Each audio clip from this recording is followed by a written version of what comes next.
y coger un taxi rápidamente, pero bueno, son gajes del oficio, ¿no?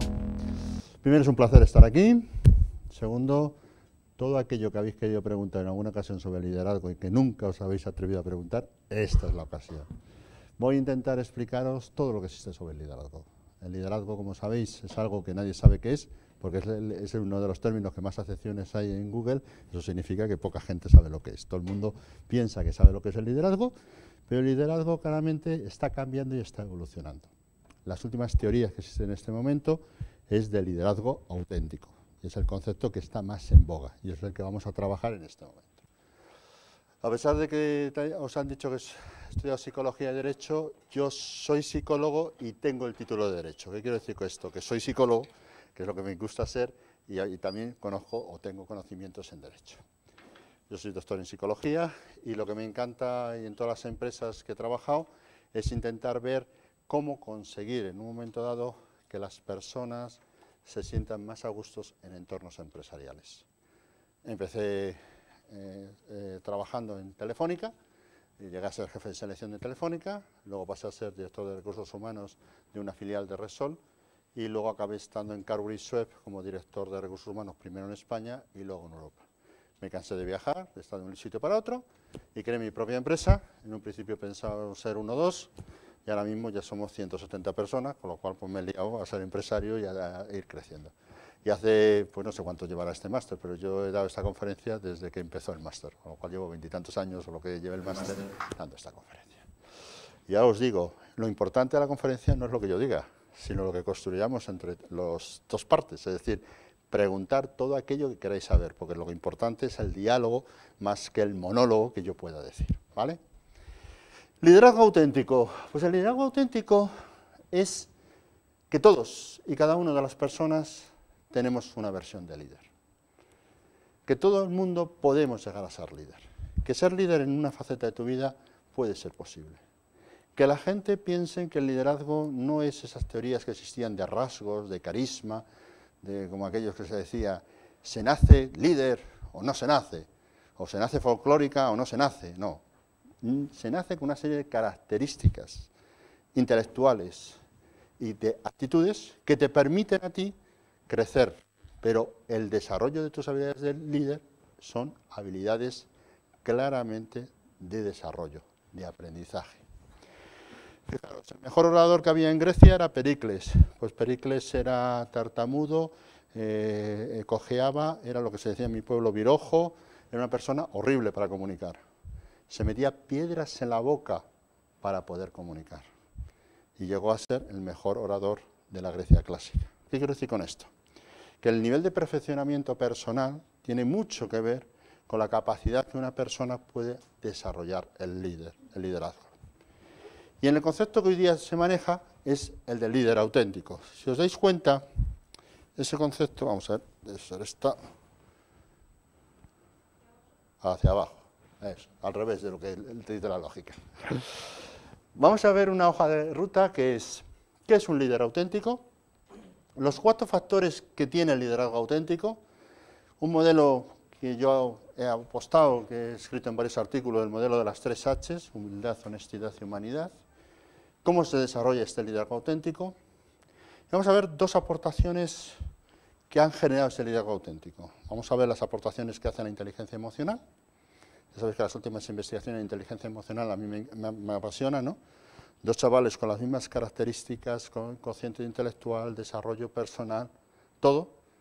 A una persona le enseñas a tener estrategias emocionales y a otros niños no les enseñas a tener estrategias emocionales, y el 80% de posibilidades que triunfa el de estrategias emocionales frente al que no tiene estrategias emocionales. Por lo tanto, el aprendizaje de nuestra inteligencia emocional es un elemento básico de crecimiento personal. Y luego hablaremos de la aportación de otra corriente que existe ahora mismo en psicología, que se llama la psicología positiva. La psicología positiva se refiere a la idea que hasta hace poco siempre la psicología estaba mirando lo anormal, lo deficitario, cuando lo interesante es fijarte en lo que eres fuerte, en la normalidad. Fijaros que muchas veces insistimos en ser buenos en una materia que nunca vamos a destacar. Yo que en educación física nunca he destacado, yo me acuerdo de mis padres siempre, vamos a hacer educación física, y yo no pasaba del 5. En cambio, en matemáticas siempre tenía un 9, y obviamente era mi característica personal que me permitía desarrollar mi talento. Por lo tanto, la psicología positiva dice, enfócate en lo que eres bueno. No te enfoques solamente en aquello que te dice digamos, la sociedad que tienes que ser bueno. Es muy interesante porque veremos cómo este modelo de psicología positiva es un modelo de liderazgo muy adecuado para los millennials, para vosotros, para la gente que estáis en las nuevas generaciones y que queréis un tipo de liderazgo diferente en las organizaciones. ¿Y qué hace un líder como tú en un sitio como este? Es la pregunta última que os voy a decir, porque aquí, en este momento, tenemos tanta gente como estamos, tantos líderes. Y muchos de vosotros, que ya os he dicho que llevo muchos años dando esta conferencia, luego os encontraré en las empresas y a algunos os diré, ¿qué aprendisteis ese día de liderazgo? Porque hoy no estáis ejerciendo un buen liderazgo. Lo importante en el liderazgo es el posicionamiento personal vuestro de querer ser una persona líder. Todos tenemos nuestra mejor versión de ser líder. En ese sentido, lo que vamos a ver es qué significa ser auténtico. Pues significa ser fiel a uno mismo. En un estudio que hacemos en el Instituto de Empresa, yo soy profesor del Instituto de Empresa también desde hace 20 años, hacemos un estudio todos los años sobre cuáles son los líderes en España. Curiosamente, llevamos en los últimos 4 años, el principal líder que sale es Vicente del Bosque. Dice, joder, Vicente del Bosque líder, pues mira, pues, no tiene un liderazgo. Comunicar no comunica nada bien, es decir, comunicaba mal. ¿Por qué es líder? Porque es fiel a sí mismo. Tú sabes que lo que dice, lo dice porque lo piensa, porque claramente no tiene trasmoya. Es muy importante pensar que ese ser fiel a uno mismo es uno de los elementos fundamentales del liderazgo en este momento. La gente se identifica más en los líderes que claramente son personas más fieles a sí mismos. Eso conlleva que hay 3 razones por qué surge ahora este concepto. La primera razón es la situación de crisis económica. La situación de crisis económica nos lleva a que muchos comportamientos de líderes no los aguantamos. No hace falta hablar de líderes políticos, y si queréis empezamos aquí a hablar, o podemos hacer una lista enorme de líderes políticos. Pero nos han decepcionado claramente, porque son gente que frente a una crisis económica lo que van a transmitir es generación de expectativas que nunca se van a cumplir. Una segunda razón del surgimiento de este elemento es los desarrollos de la investigación de inteligencia emocional. Cómo la inteligencia emocional es una variable fundamental de éxito. En un estudio americano destacando las 35 personas que han sido nombradas líderes en los últimos 5 años, que más la gente identifica como líderes, esas 35 personas han tenido situaciones o experiencias significativas, dramáticas durante su vida como personas. Han sido gente que han tenido superación de vida personal. Eso significa que han tenido que desarrollar estrategias de inteligencia emocional para poder superar las adversidades de la vida. Es muy importante pensar que igual que en el primer momento lo que estamos reclamando es mucha ética en el liderazgo, estamos reclamando aquí mucha gestión emocional. Lo importante de un líder no es solamente su claridad de pensamiento, lo importante de un líder es que tú, con su ejemplo, te identifiques emocionalmente. Y la tercera razón es la eclosión de la psicología positiva. La psicología positiva ha puesto foco en la autorrealización como valor del líder. Nadie es buen líder si no se trabaja personalmente, si él no sabe liderarse a sí mismo. Lo importante de un líder, cuando yo formo a directivos de grandes compañías, les digo, es el que te conozcas a ti mismo, porque eso es lo que te va a dar valor después cuando quieras transmitir. Esto es lo que yo llamo las cualidades positivas. Entonces, la eclosión de la psicología positiva, el desarrollo de investigación de inteligencia emocional, la situación de crisis económica, hace plantearse el liderazgo. ¿Por qué líderes que hasta hace poco pensábamos que eran buenos líderes, ahora mismo no son líderes? Porque claramente se nos está cambiando mucho el concepto de liderazgo. En ese sentido, el modelo de liderazgo auténtico, como veis, empezó a desarrollarse por estos 2 autores en la Universidad de Michigan hace ahora, pues en el 2005, hace 10 años. Y empieza a hablar que son individuos profundamente conscientes de sus valores y creencias, de cómo se comporta y de cómo son percibidos por los demás. Son gente que tiene valores, son gente que sabe percibir, que le interesa que la gente le perciba por sus valores. Son también personas que desean de forma sincera servir y ser útil a los demás a través de su liderazgo, servir a los demás a través de su liderazgo. Son personas que están interesados en desarrollar las competencias de las personas con las que ellos están trabajando. que dan más libertad a la hora de realizar la tarea, dan lo que llamamos los psicólogos empowerment a las personas, dan autonomía, hacen que las personas se puedan equivocar, hacen que las personas puedan desarrollar.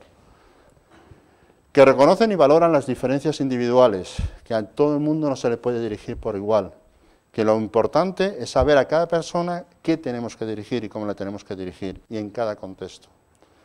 Que son capaces de identificar el talento de las personas y que ponen foco en las cualidades positivas de las personas a su cargo y las fortalecen. Todos tenemos elementos positivos. Fortalece lo positivo y no te pongas a criticar lo negativo. Son percibidas como personas que actúan con transparencia con los demás y son concordantes con los valores y las conductas que hacen. No hay una cosa peor hoy día valorada en un líder que lo que dice no lo hace. Es decir, un líder corrupto no puede ser un líder, porque previamente lo que hace no es lo que dice. La investigación conductual, que se ha hecho desde el 2010, 2011 y el 2014, lo ratifica. Ahora, esto es muy bonito, pero ¿dónde hay un líder de esto? Que me lo digan, ¿eh? Yo doy dinero por encontrar líderes así cada 2 por 3. En la mayoría de las ocasiones, el liderazgo tienes algunas conductas de las que hay aquí. Lo que sí que es interesante es conocer qué es lo que se valora como buen liderazgo. En ese sentido, Balumba, que es otro de los investigadores de este ámbito, este está en la Universidad de Harvard, hizo un análisis de que si todos tenemos la imagen, ¿por qué hay que definirla? Es decir, patrón de conducta. Lo importante no es decir que tú eres un líder, es tener un patrón de conducta. Es decir, ser auténticamente lo que tú tienes que ser. Eso es importante, ser coherente con lo que trabajas y con lo que haces, ¿no? También es muy importante que promueva e inspire las capacidades psicológicas positivas. Nunca habrá un líder que no desarrolle positividad, desarrolle su positividad.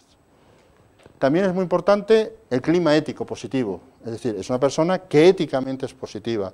No significa que da lecciones, pero sí que él éticamente es una persona que cumple sus valores. Que claramente fomenta pues, un mayor nivel de conocimiento y de conciencia de él mismo. Es una persona que está constantemente preguntándose cómo es, no es una persona que tiene una falsa seguridad de cómo piensa él que es. Es una moral muy internalizada, no estamos hablando de moral cristiana ni nada, yo digo una moral, unos valores, sean los que sean, no están influenciadas religiosamente, unos valores claramente internalizados, que tiene un procesamiento de la información equilibrado, esto es fundamental y lo veremos. Son gente que sabe procesar bien la información del entorno, sabe claramente cuáles son las críticas y cuáles no son las críticas. La gente que distorsiona su percepción y que solamente escucha a la gente que le lo ha oído, no es un buen líder. Un líder tiene que procesar equitativamente su información sobre él mismo. Tiene que tener transparencia en la relación entre los líderes y los seguidores, se conoce bien a sí mismo, se conoce bien el contexto, comunica con principios, valores y ética y busca el incremento de motivación, el incremento de compromiso de la gente, la satisfacción, la identificación personal y la identificación social. Fijaros que aquí ya, cuando os digo que para ser vosotros líder, ¿qué es lo primero que tenéis que hacer? Es conoceros a vosotros mismos. Yo me encuentro con diferentes directores generales, que yo soy su coach y hago coaching con ellos, y lo primero que les digo es que no se conocen a sí mismos. Si tú te haces trampa en tu solitario personal y cuando te miras al espejo te ves que eres guapetón, tienes un gran problema, que te estás distorsionando tus cualidades como líder. Lo importante de la vida es conocer muy bien a ti mismo, porque eso te va a dar la capacidad de poder ser o tener una mejor versión de líder. Luego, claramente, te puedes conocer muy bien a ti mismo, si no te conoces bien el contexto donde te desarrollas, pues te puedes pegar una leche. No se puede ser un líder democrático cuando hay un accidente de avión. Vamos a hacer aquí una asamblea para ver qué hacemos y por dónde vamos. Hombre, tienes que adaptarte a la situación. Entonces el líder tiene que ser autoritario. ¿Por qué el líder autoritario es malo? Tú como líder tienes que utilizar un registro autoritario en un momento dado. Yo ya os digo que si hay un accidente en el avión, prefiero un líder que me diga todo por la izquierda, no uno que diga, bueno, vamos a pensar, vamos a ver, ¿por dónde vamos? ¿Por la izquierda o por la derecha? Obviamente, en una decisión más, digamos, en que necesitamos un consenso y una involucración, pues es necesario un líder claramente más democrático. Por lo tanto, el líder auténtico es aquel que sabe utilizar diferentes registros de conducta según la situación lo requiera, porque la situación es la que te está marcando tu nivel de liderazgo. Pero solamente puedes utilizar bien el contexto si se conoce bien a ti mismo. Es importante ese conocimiento a ti mismo. ¿Cuántos de vosotros os habéis puesto frente al espejo y os habéis dicho, no solamente si soy guapo, soy feo, sino qué cosas sé hacer y qué cosas no sé hacer? ¿Qué cosas me da miedo? No hay una cosa peor en la vida que tener miedo. Dios nos libre de tener miedo al miedo. ¿Qué cosa me da miedo? ¿Cuál es la última vez que os pusisteis en una situación de ridículo? Que no supieseis hacer una cosa. ¿Cuándo es la última vez que empezasteis a hacer una cosa totalmente nueva? Yo, la semana pasada, hice por primera vez en mi vida puenting. Todavía estoy cagado, pero estoy con miedo. Pero me lo tenía, era un evento, yo quería hacer puenting. Entonces, esas cosas te dan la capacidad de conocerte a ti mismo cuando haces cosas nuevas. Si tú haces siempre lo mismo, si estás en tu zona de contexto, estás en tu zona de confort, no te sales de aquí, toda tu vida serás la misma persona. Por lo tanto, no solamente hay que leer, o se está leído, o se está viajado, o se está virtualizado, ya sabéis las tres cosas que hoy día se está. Pero es interesante que tengas las tres, no puedes tener solamente experiencias teóricas de libro. Un liderazgo se hace equivocándote. ¿Cómo se aprende a dirigir una reunión? Dirigiendo reuniones. La primera me saldrá peor, pero dirijo reuniones. ¿Cómo se aprende en un momento dado a dar clase o a hacer presentaciones? Haciendo presentaciones. Sabéis que a mí de pequeño me dijeron, además de ser disléxico, que nunca podía dar presentaciones en público. Y ahora me gano la vida dando presentaciones en público. ¿Por qué? Porque obviamente he podido superar el miedo escénico y no quiero tener el miedo de tener un miedo escénico. Y eso es fundamental en el desarrollo personal de cada uno de vosotros. Tenéis dentro de vosotros un liderazgo potentísimo, solamente lo tenéis que descubrir. Y tenéis que trabajarlo, ¿eh? Esto son horas de trabajo. No es solamente decir, puedo hacer esta cosa, sino claramente trabajarlo. Ahora sí, si queréis ser de todos y querer tener buenas notas en todo, es imposible. Cada uno destacamos en una capacidad de liderazgo, y esa es la que tenéis que descubrir cada uno de vosotros. Bueno, yo ya he hablado demasiado, venga, ahora a preguntar. Que si no, os hago yo preguntar. Venga, compañero. Ya que ha dicho una herramienta que es hacer cosas nuevas para conocernos mejor, ¿qué otro tipo de herramientas podemos tener? Porque yo en mi caso, no sé el caso de los demás, yo cuando intento saber si soy bueno en algo, yo no me comparo con una persona cualquiera, me comparo siempre con lo mejor. Y más ahora que en el mundo, con tanta tecnología, tú propones y la gente es buenísima haciendo un montón de cosas, conoces un montón de gente. Entonces, eso puede hacerte distorsionar mucho tu propia imagen, porque tú, claro, tú cuando quieres ser bueno en algo, siempre te vas a comparar con alguien que es exageradamente bueno. Yo me comparo con la gente exageradamente bueno y digo, ya llegaré. Claro, si tú quieres el día de mañana llegar al mismo, pues no. Pero si tú en un momento dado dices, el cambio es gradual, yo me marco metas y me marco hitos y voy evolucionando. No es malo que tu objetivo sea muy alto, no es malo. Lo que es malo es pensar que ese objetivo alto lo puedes conseguir ya. En psicología utilizamos una técnica que llamamos la visualización. La visualización es que tú veas y digamos, palpes con todos tus sentidos llegar a ser eso. Fijaros, una persona que no es psicóloga, pero que ha hecho mucha visualización, es el entrenador de Nadal, por ejemplo, que es su tío. ¿Su tío qué le hacía para inculcarle las ganas de triunfar? Le decía, venga, empieza a sentir cuando te tiras al suelo que ya has ganado, ese roce que tienes con la tierra que ya has ganado, ese sudor que te llega, esa sensación que has ganado. Antes de cada uno de los partidos, le estaba haciendo visualización, que llamamos los psicólogos. Por eso la psicología deportiva ha crecido tanto. ¿Por qué? Porque tú coges a una persona y lo que le vas creando es la capacidad de llegar. Luego, llegar a ser Nadal hace falta muchos raquetazos, ¿eh? Que aquí la gente quiere, yo quiero ser Nadal. Es bueno que te pongas Nadal, pero obviamente hay todo un camino, hay un grado en sí mismo para llegar. Luego, no es malo que te pongas objetivos exagerados, lo que es malo es intentar conseguir los objetivos exagerados enseguida, ¿no? Y lo único que hay que ser realista en ponerte el objetivo en algo que tú puedas llegar. Claro, si tú dices, pues bueno, yo quiero el objetivo X, pues claro, no sé inglés, no sé qué, no sé cuánto, y dices tú, espera, vamos a ver, no tienes los recursos necesarios para conseguir el objetivo, por lo tanto no te pongas ese objetivo, hay que ser realista, entonces te tienes que poner a hacer el objetivo más realista. Mira, yo empecé haciendo terapia de parejas, que fue una etapa de mi vida muy interesante, y luego tenía un curso para enseñar a ligar, ¿no? Y es un curso que si queréis lo hacemos el día que queráis, ¿no? Entonces, una de las cosas que para enseñar a ligar es que la gente tiene que saber ser realista. Claro, si tú te miras al espejo y dices, qué guapetón soy, que yo voy a arrasar aquí, pues lo llevas jodido, porque claramente no tienes claramente un contraste. Pero si tú sabes, dice, yo que destaco la labia, pues ya verás, ahora voy a ver, venga, va por la labia, yo no voy a bailar, pero voy a ponerme aquí y voy a intentar la labia, ¿no? Ya has utilizado un recurso tuyo, ya has hecho un análisis, un autodiagnóstico de lo que tú eres fuerte. Eso lo hacemos de natural, pero si encima lo haces con un análisis psicológico adecuado, hombre, sabes convertirte en el líder de la barra hablando con las chicas y ganándote a las chicas en la barra, ¿vale? Es decir, es un elemento diferencial, ¿no?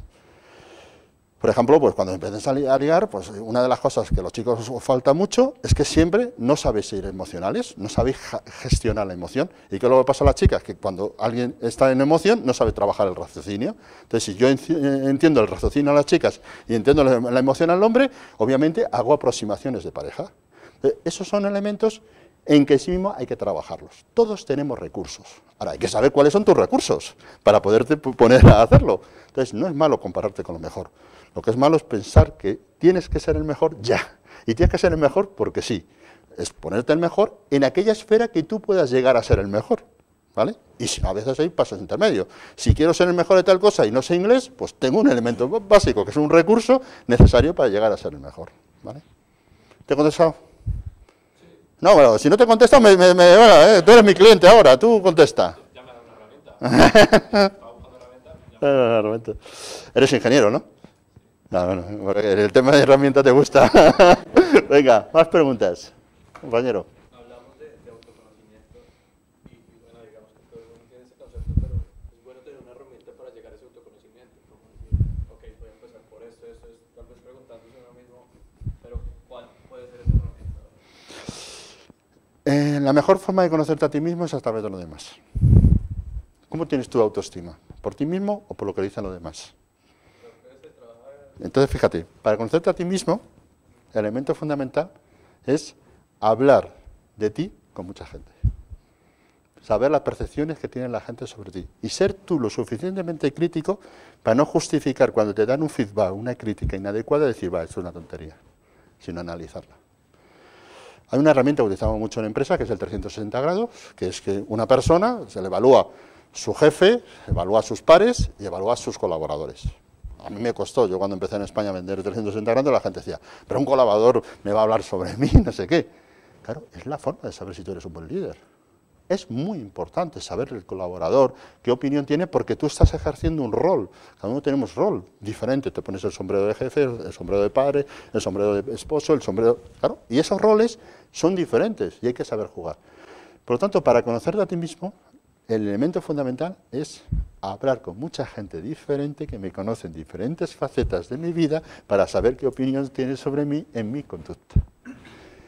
Y ser claramente objetivo, y eso los ingenieros lo sabéis hacer, es decir, no decir, esto no me interesa porque viene de fulanito, no, fulanito tiene una vivencia contigo, tiene una experiencia amigo, hoy día te habla tanto de experiencia cliente, tiene una experiencia amigo contigo, y esa experiencia será parcial, pero junta una perspectiva. Y si luego juntas 3 o 4 personas, esto es como el directivo que yo le hago el 360 grados y dice, mi jefe dice que no delego, mis pares dicen que no delego, mis colaboradores dicen que no delego. Están todos equivocados, yo delego mucho.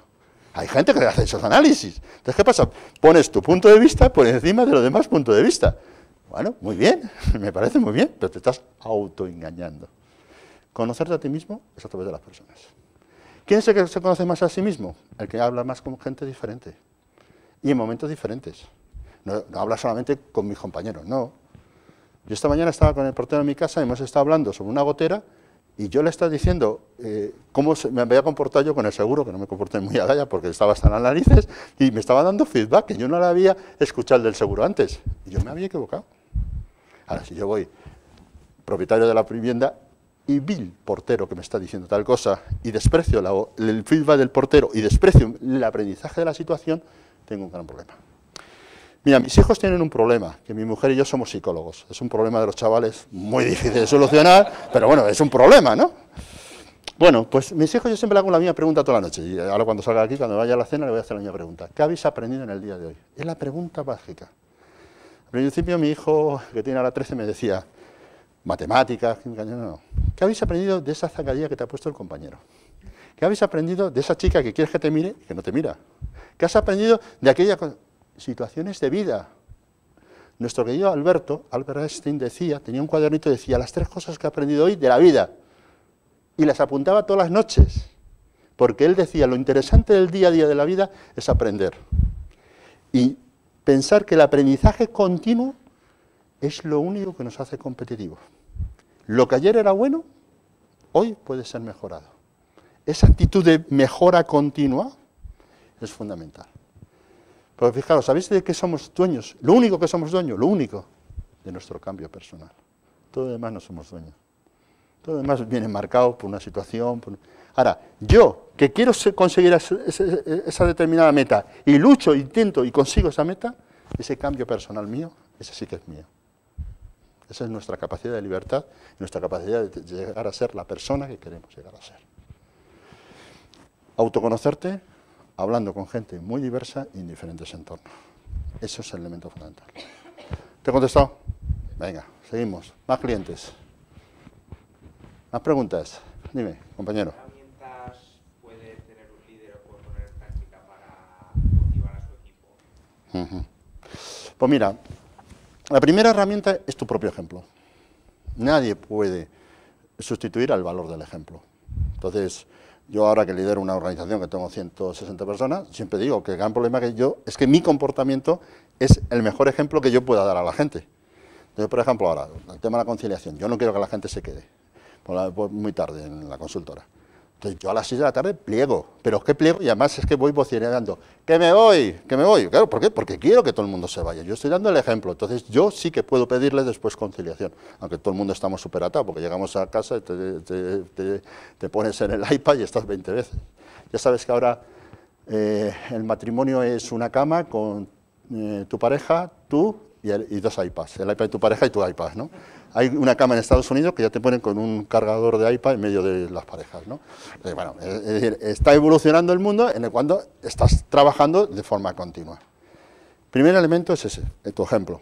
Segundo elemento, autenticidad, ser sincero. Nadie me puede decir que si yo te tengo que despedir, te voy a mirar a los ojos, te voy a decir, mira, te tengo que despedir. Te doy el razonamiento, te tengo que despedir. Lo vamos a hacer lo mejor posible. Lo siento, en el alma, pero te tengo que despedir. Esa sinceridad es demoledora. Si empieza a decirte, bueno, ya sabes que por la cifra de negocio que hay aquí, no obstante, estamos pensando en la posibilidad de una externalización de algunos costes, entre estos podemos pensar, tú dices, venga, macho, dímelo a la cara, dime, ¿que me despides? Pues vale, no pasa nada, la situación es la que es y vamos a trabajarla, ¿no? Entonces la sinceridad es otra herramienta que tenemos para motivar, porque la gente que trabaja en un entorno ya sincero sabe que la gente, cuando dices una cosa, es la que tienes que decir. Luego el tercer elemento es que los elementos de motivación hoy día están muy metidos con entornos diferentes, ¿no? Hoy día, por ejemplo, la conciliación no tiene otro sentido que es el elemento motivador en sí mismo. Pero no es tanto la conciliación, sino la forma de un aspecto positivo de ir a trabajar. Somos granjeros de sonrisas, los líderes, y a mí me encanta generar sonrisas. Si tú granjeas sonrisas, vas consiguiendo un clima positivo en sí mismo. Si tú no granjeas sonrisa, no estás haciendo nada. La gente que quiere empowerment, tener autonomía, de hacer las cosas, si tú estás mandando cada 2 por 3 en un trabajador del conocimiento del siglo XXI, pues el trabajador del conocimiento dirá lo que decía Steve Jobs. ¿Yo para qué voy a contratar a la gente más inteligente y luego le tengo que decir lo que tienen que hacer? Si es que eso hace mucha gente, y en grandes empresas te contratan gente muy inteligente y luego están todo el día mandándoles. Dices tú, joder, entonces es una incongruencia. Déjales libertad. Asesórales, guíales, pero déjales libertad. Entonces la motivación es un elemento tan sumamente grande que la gente dice, dame la píldora de motivación. Digo, no existe la píldora, existe el tratamiento. Y pasa mucho por la forma de que tú lideres. Y os digo que vosotros que estáis en este proceso de formación, que el día de mañana seréis líderes en vuestras organizaciones, es importante que desde el principio penséis en que queréis ser líderes. Y que claramente hay que trabajar para ser líderes. Que el líder no se hace simplemente siendo el más experto. Hace un tiempo el poder del experto era básico. Yo cuando empecé en Telefónica, mi jefe se guardaba la información.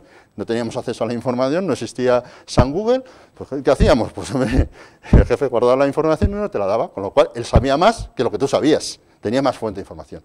Eso ha muerto, gracias a Dios. Hoy día San Google nos ha permitido la democratización del conocimiento, y la democratización del conocimiento hace que el poder de un líder no puede estar en ser un experto de conocimiento. El poder del líder tiene que ser que es auténtico, que es una persona claramente que te favorece al equipo, que está trabajando, porque es el único poder que hay. Otro de los elementos que había antes era el poder de estatus. Yo soy el jefe. Hoy nos pasamos eso, pues fíjate cómo te pones. ¿Tú eres el jefe? Pues vale, hijo. El estatus no tiene significado. Antes había gente que decía, yo tengo poder porque tengo un carisma, deslumbro cuando entro por la calle, ya todo el mundo sabe que yo soy el jefe. Esos machos alfas del liderazgo, ya ha pasado la historia, porque todo el mundo sabemos que los líderes son normales, corrientes, y es más, yo prefiero gente normal y corriente que no se lo crea y que sea líder.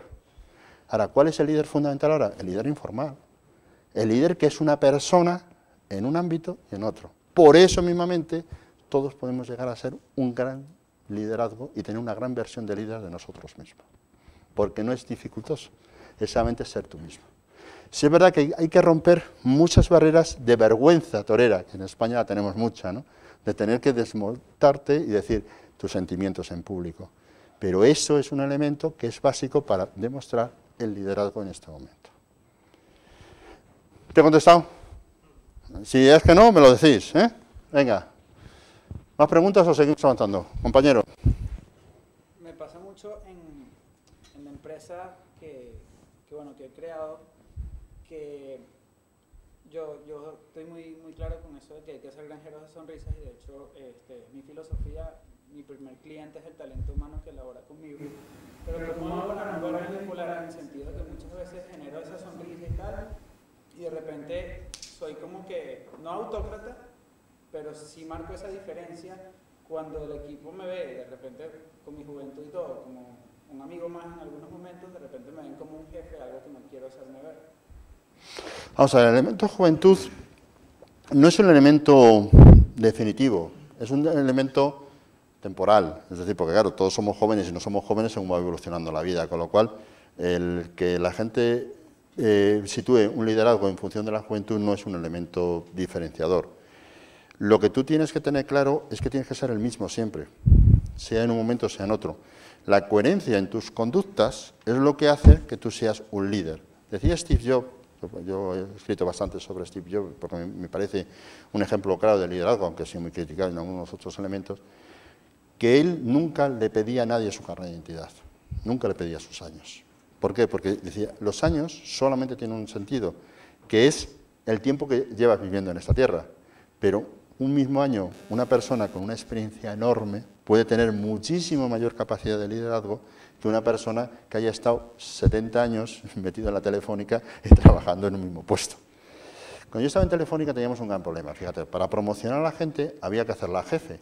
Entonces perdías un gran ingeniero y tenías un mal jefe, porque claro, como la persona quería ganar dinero, pues le tenías que promocionar. Entonces claro, tenías una persona que decía, uy, pavor, que tengo que hablar a la gente, uy, pavor, que no sé qué, no sé cuánto. Y en cambio perdías una persona que en su labor de ingeniería era muy bueno.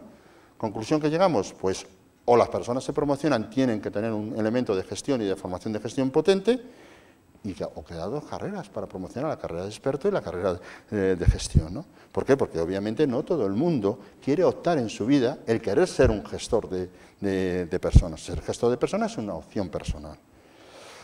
Cuando eres emprendedor de tu propia empresa, yo siempre aconsejo lo mismo. Es decir, ser emprendedor hay que trabajarse tú mucho personalmente. Porque como tú eres el ejemplo de tu empresa, no es lo mejor solamente aprender pues planes de negocio, escribir no sé qué, te tienes que desarrollar. Es muy bueno que un líder tenga muchos viajes, es bueno que un líder tenga muchas equivocaciones, es bueno que un líder se meta en muchas cosas, porque eso va a enriquecer tu experiencia personal y esas experiencias significativas en tu vida van a repercutir en. Entonces yo creo que el líder no es joven o viejo, es vivido o no vivido. Y una persona puede ser no vivida y tener 60 años, y yo me encuentro jóvenes de no ser, claramente, tener experiencia con 60 años. Y hay otra gente con 30, con 20 y tanto, que como ha vivido mucho, sabe exactamente desarrollar el tema, ¿no? ¿Por qué el mejor apóstol fue San Pablo? Porque era el que era más golfo anteriormente, perdón la expresión. Es decir, es la persona que había vivido mucho y sabía exactamente con su elemento de vida qué poder transmitir. Es muy importante la experiencia. Yo ahora que no selecciono tanta gente joven, pero cuando estaba en Resol seleccionábamos jóvenes, con el plan de jóvenes titulado Resol, que le puse yo en marcha, pues yo preguntaba mucho a la gente qué habéis hecho. Claro, la gente me decía, pues yo tengo 20 y tantos años, ¿qué he hecho? No. Cuéntame cosas que no has hecho solamente en la carrera. El currículum de la carrera ya le tengo aquí, las notazas, lo que tú quieras. Sois buenos ingenieros. ¿Qué habéis hecho? ¿Os habéis metido en una ONG? ¿Habéis hecho un viaje no sé qué? ¿Os habéis metido en los scouts? ¿Os habéis tenido tal cosa? Y muchas veces preguntaba, ¿y cómo vais de amores? Y me decía la gente, joder, seleccionar gente que... ¿Qué fracasos amorosos habéis tenido? Que eso os desarrolla mucho, claramente. ¿Qué habéis tenido? Porque esa vida te hace poder ser un gran líder. Porque el líder se forma en experiencias concretas, no se forma leyéndote un libro de autoayuda de cómo ser un líder. Fijaros, yo soy de aquí, de España, de un sitio que es Palencia. No sé si, bueno, algunos españoles sabéis. Palencia es una gran ciudad, es el mejor sitio. Bueno, cuando el otro día en Bruselas tuve que explicar a uno dónde está Palencia, me dice uno, ¿dónde las paellas? Y yo, sí, ahí lo mismo. Es decir, Valencia está en medio de Castilla, y allí somos del pan y del vino. Y una de las cosas que a mí me encanta de una visión muy bajada a tierra, muy pragmática, como es esta, es la que te dicen que nos libren la gente de gente que solamente haya estudiado. Pero no porque estudiar o leer es bueno, obviamente te da el conocimiento para poder desarrollar, pero queremos gente que haya tenido situaciones de desarrollo. Por eso el mejor emprendedor es el que ha tenido algunos fracasos anteriores en sus empresas. ¿Por qué el mejor emprendedor es ese? Porque ha aprendido de sus fracasos. En los currículos americanos te dicen cuántas veces has fracasado. Aquí en España nadie ponemos cuándo hemos fracasado. Aquí nadie hemos fracasado nunca, Dios nos libre. En España ya sabéis que en el currículum hay dos mentiras. Todo ha sido éxito y la segunda, el nivel de inglés. Es una mentira homogénea. Entonces, esas dos cosas te hacen que en un momento dado la gente no valore los fracasos. Yo el otro día hice una cosa, yo lo aconsejo como ejercicio de conocimiento personal. Hacer vuestro currículum de fracasos. Yo el otro día hice, y saqué 15 cosas que eran un fracaso. Por ejemplo, me presenté a unas elecciones para ser directivo del Real Madrid. Yo soy muy merengón, ¿no? Y eso fue un fracaso en mi vida. Aprendí, claro que aprendí un huevo. No me meto yo en política ni harto de vino, ¿me entiendes? Pero claramente, si es verdad que tuve que hacer esa experiencia, porque meterme en la candidatura para ser directivo del Real Madrid, pues tuve el problema claramente de darme cuenta que eso no era mi mundo. Pero si no es eso, yo me hubiese quedado toda mi vida pensando, joder, que yo quería haber sido directivo del Real Madrid. Ahora ya sé que ni por oro me meto en ese tema. Pero claro, es muy bueno conocer esos temas. Entonces, si tú coges tu currículum de fracasos y te sacas todos tus fracasos, ¿tú sabes cuánto aprendes? Si eres crítico y quieres aprender, Si no quieres aprender y todo lo justificas, este fracasé por fulanito. Esto es lo que llamamos los psicólogos los extrapunitivos. ¿Qué es un extrapunitivo? La culpa siempre lo tiene lo demás. A diferencia de otras personas que son mucho peores, que son los intrapunitivos. La culpa siempre la tengo yo. No hay que ser ni interpunitivo ni extrapunitivo. A veces la culpa la tiene los demás y a veces la culpa la tengo yo. Yo me equivoco, pero también los demás se equivocan. Pero bueno, hagamos un análisis crítico de qué es nuestro balance vital. Si hacéis un currículum de vuestros fracasos, vais a aprender mucho. Y es para ser un buen líder, porque claramente ese aprendizaje lo vais a interiorizar y vais a ser más consciente de vuestros defectos. Si coges y analizas tu fracaso y dices, mira, que aquí hice por esto, joder, a mí esto de confiar no se me da nada bien. Me confío en amigos que luego me pegan mucha leche. Tendré que trabajar un poco más la confianza. A lo mejor es que me confío demasiado, o a lo mejor es que no analizo bien la confianza. Pues ahí tienes un elemento de reflexión personal, que eso te permite a ti crecer personalmente. ¿Te he contestado, compañero? ¿Más preguntas o seguimos? Venga, compa. Dime, tú, curioso.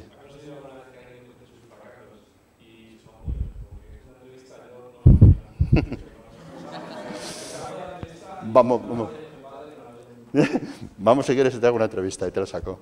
Vamos a ver, esa habilidad de entrevista. Yo llevo haciendo entrevistas, fíjate, acabé psicología, yo estoy el último año de psicología en Estados Unidos, soy por la Universidad de Yale y vine aquí a España y me contrató Telefónica porque era psicólogo del trabajo. Aquí en España un psicólogo de trabajo no sabía lo que era esto, es decir, porque toda la carrera de psicología iba más hacia clínica, ¿no? Entonces, las entrevistas lo que te tienes que basar es en elementos personales, mucho. Estamos hablando de diferentes entrevistas, estamos viendo gente que se puede adecuar a tu cultura, gente que está, y suponiendo que tiene unos requisitos mínimos, es decir, estás buscando ya gente que tiene un conocimiento. Pero fíjate, en un titulado superior, que todo el mundo tiene la nota solamente, no tienes ninguna experiencia práctica anteriormente. ¿Cómo le seleccionas? ¿Por la mejor nota? Y más, yo en Telefónica hice un análisis, cuando yo entré en Telefónica, yo entré por oposición también, había oposición, y correlacioné las notas de la oposición sacada, quien sacaba mejores notas de la oposición para entrar en Telefónica, con los cargos directivos que ocupaba al cabo de 5 años. Y había carreras, digamos, determinadas oposiciones, que era hasta negativo la correlación. A mí me gusta mucho lo numérico. Es decir, sacar buenas notas y ser directivo. ¿Por qué? Porque para ser directivo tienes inteligencia emocional, y el que ha estado toda su vida pelando con un libro tiene mucha inteligencia de otro tipo, pero no emocional. Por lo tanto, ¿cómo es una selección predictiva? Desde otro punto de vista. Claro, tú me dices, no, la igualdad de oportunidades que significa una oposición. Vale, quien quiera el lenguaje público, allá él. Pero en una empresa, tú lo que tienes que buscar son gente que tenga capacidad de inteligencia emocional. No sé si habéis leído las últimas entrevistas que hacen Google, las preguntas que te hacen. Pregunta típica. Estás en China, no sabes chino, nadie sabe inglés, estás en medio de China y tienes en un momento dado que no tienes ni un puñetero duro. ¿Qué haces? Esa es la pregunta típica que te hace Google. ¿Y por qué te hace eso Google? Porque quiere saber qué recursos tienes tú personales para salir de la situación. Eso nosotros los psicólogos lo llamamos pruebas situacionales. Y ahí sí que tienes que saber. Y ahí sacas muchos elementos de la persona. Porque al final, lo que estás seleccionando no es un currículum, estás seleccionando una persona. Hay currículum vitae y hay currículum de vida. Estás seleccionando el currículum de vida. Si es verdad que hay gente que se escora tanto que ya no le importa nada lo que has hecho, sino solamente lo que eres. Eso también es una tergiversación de la realidad. ¿Por qué? Porque tú también te tienes que basar en lo que la persona ha hecho. A mí me demuestra mucho un buen expediente académico. Fíjate, capacidad de tolerancia a tener profesores diferentes, gente mala y gente buena, y ha sacado buenas notas. Porque, ¿qué es una carrera universitaria en este momento? Un conocimiento universal. Porque cuando acabas la universidad, a los 5 años, el conocimiento que te da la universidad, no te creas que va cambiando mucho el conocimiento. El ritmo de cambio de conocimiento es enorme. Fijaros, Robert Reich, que fue ministro de Trabajo, bueno, consejero de Clinton, que es un económetra muy interesante de la Universidad de Harvard, hace un análisis este año, a principios de 2015, sobre las profesiones, los productos y los servicios que el 2020 vamos a tener que hacer. Ya sabéis que el 2020 Google ha dicho que todo el mundo vamos a utilizar Google. Es decir, es el año mágico, el 2020. Ahora todo el mundo tiene proyectos al 2020.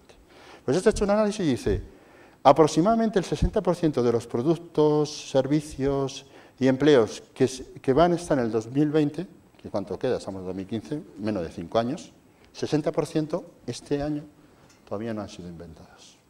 60%. Pero no es más, es que el 60% de la población activa que estamos trabajando en 2015, que no va a tocar currarla también en el 2020, son aquellos que tenemos que comercializar, producir y desarrollar esos productos. Con lo cual podéis imaginar la diferenciación que existe. Mira, yo me he maravillado, he hecho hace poco un viaje a Australia. La empresa minera australiana mayor no tiene mineros, tiene solamente robots que sacan el material en las minas. Claro, tú imagínate la robotización de muchos trabajos, lo que va a generar claramente, un cambio totalmente de las personas. ¿Qué es lo que nunca va a cambiar? Pues que las personas tengan la capacidad de estar cambiando constantemente. Somos de la generación que vamos a tener que estar aprendiendo más rápidamente. Internet de las cosas va a significar un cambio radical de muchos temas. El automóvil que se estaba resistiendo, ya existe la posibilidad de la conexión por Internet de las cosas del automóvil. Con lo cual, todos esos cambios tenemos que aceptarlos nosotros como capacidad de aprendizaje, porque si no cambiamos nosotros, el entorno nos está cambiando mucho. Por eso hay mucha gente muy obsoleta mentalmente. La obsolescencia programada de muchos de nosotros es no querer cambiar. La obsolescencia programada es guardarnos detrás de un título. Cuando mi padre había un título, eras abogado y eras abogado para toda la vida, te guardabas detrás del título. Hoy día un título no te da nada, te da la capacidad de poder empezar. ¿Por qué? Porque claramente el cambio va a ser tan radical que tienes que aceptar cómo aceptar ese cambio. Por tanto, la capacidad de aprendizaje es una variable predictiva de tu capacidad de ser líder en un futuro. Ya me he ido por las ramas y... Venga, ¿te he contestado o no te he contestado? No te pregunto por tu novia, sino te pregunto porque claramente acá has sabido salir de muchas situaciones con muchas novias. Tienes cara claramente de haber tenido muchas novias. Ya más decir ese no, ya me has dado la impresión que no eres de muchas novias, que eres más bien de pocas novias. Y la forma como te has sonreído, porque eso es otro tema que los psicólogos utilizamos mucho, es el lenguaje no verbal, la prosémica, la forma que te has reído internamente significa que no eres una persona más bien fiel y de pocas novias. Yo ya he sacado ese dato de ti. Claro, tú me dices, ese dato yo no lo he dicho. Claro que no lo has dicho, tú me lo has sacado, ¿no? cambio, la sonrisa de este chaval sí ha tenido bastante novias. Pero yo no voy a decir nada, pero es decir, eso es el trabajo claramente. Entonces, cuando haces muchas entrevistas, pues es la capacidad que tienes de poder desarrollarlo, ¿no? Pero es importante centrarnos en la persona. Las personas es el elemento fundamental. ¿Más preguntas? Venga. No sé si me he equivocado, ¿no? No, en el caso de que, bueno, estamos hablando de que los líderes se van haciendo, se van formando a pasar todas esas experiencias concretas para tener todas esas experiencias necesarias y probar.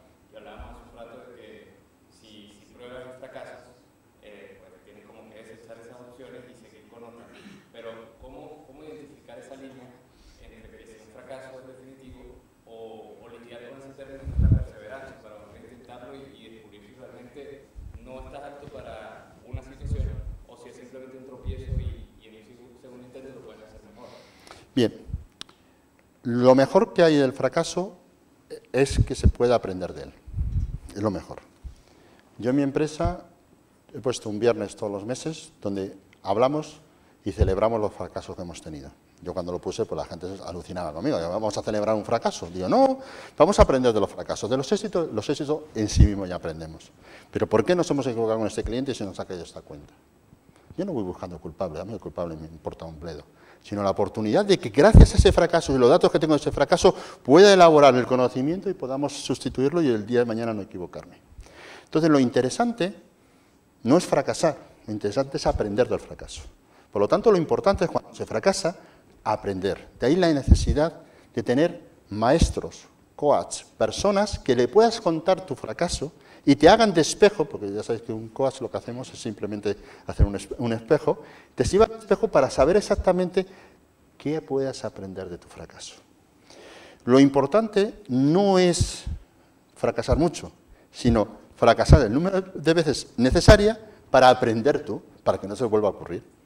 Hay gente en mi empresa, después de estas sesiones, y dice, yo ya sé que nunca más me va a pasar esto. Bien, pues hemos conocido el aprendizaje, ha valido la pena el fracaso.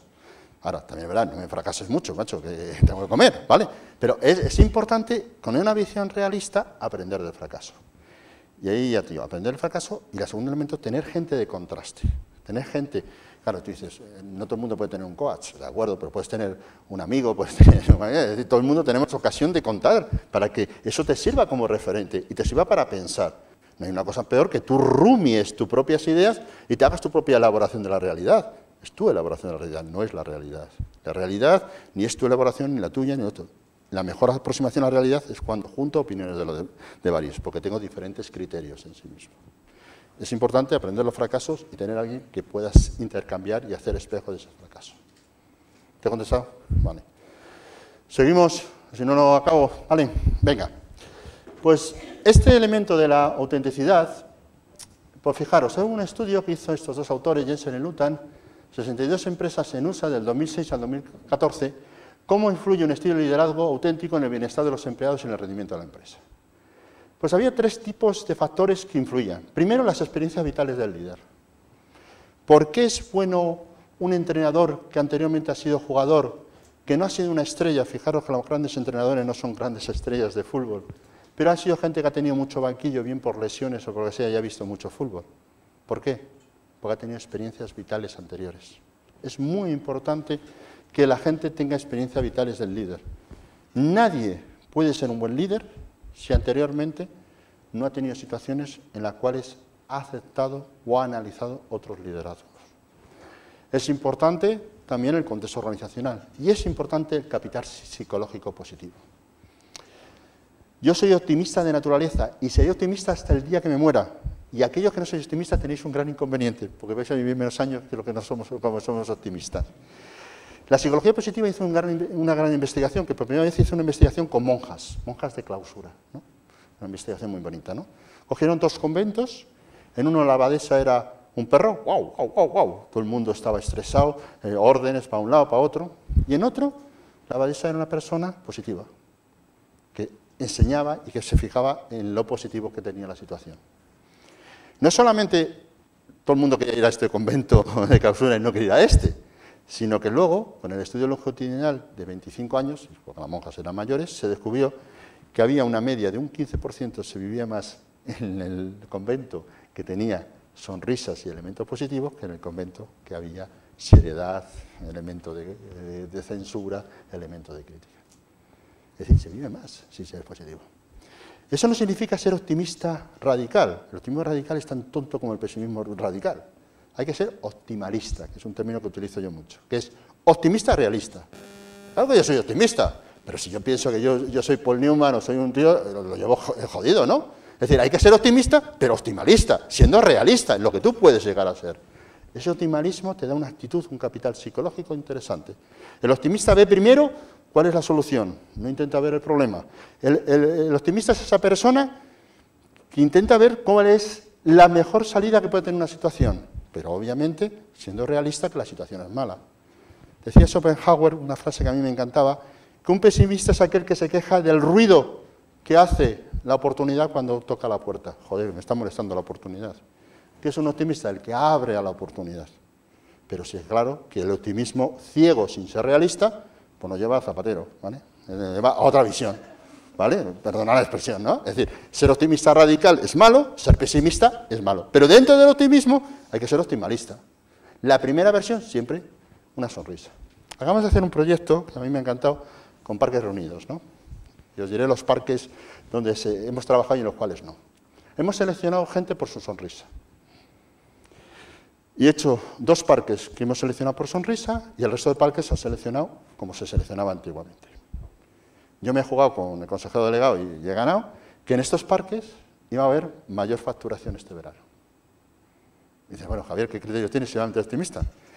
La posibilidad de contacto de una persona en un parque, ya sabéis que en un parque lo que tú tienes es el que está en las atracciones, pero una sonrisa bien llevada hace que el parque tenga mayores ingresos que aquellos que las personas no se han trabajado la sonrisa, porque es el entorno positivo. La gente consumimos más, entre comillas consumimos, si hay optimismo. La gente nos damos más si hay optimismo. Entonces, un líder buitre, un líder leonado, de esos que está todo el día diciendo que viene la crisis, que la crisis, la crisis, la crisis, pues bueno, pues vas a estar toda tu vida en la crisis. Si la crisis es nuestro ecosistema natural, si hemos superado la primera crisis de la que va a venir mañana, si hoy mismo ya se está diciendo en Estados Unidos que en 2 meses tenemos una recesión mundial, que encima que cuando estás saliendo de la crisis te pega una leche y te aparece lo de Volkswagen, y te aparece otra leche y ahora no se puede comer ni hasta nuestro querido jamón curado.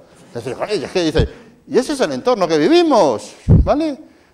Puede ser pesimista, claro. Yo me puedo ir a casa diciendo, mira, mi cliente Campofrío no va a vender jamones, y si no vende jamones, yo no voy a vender psicología aplicada a Campofrío, ni selección, ni formación. O puedo decir, joder, en Volkswagen que tengo un mal proyecto, pues ya estoy jodido.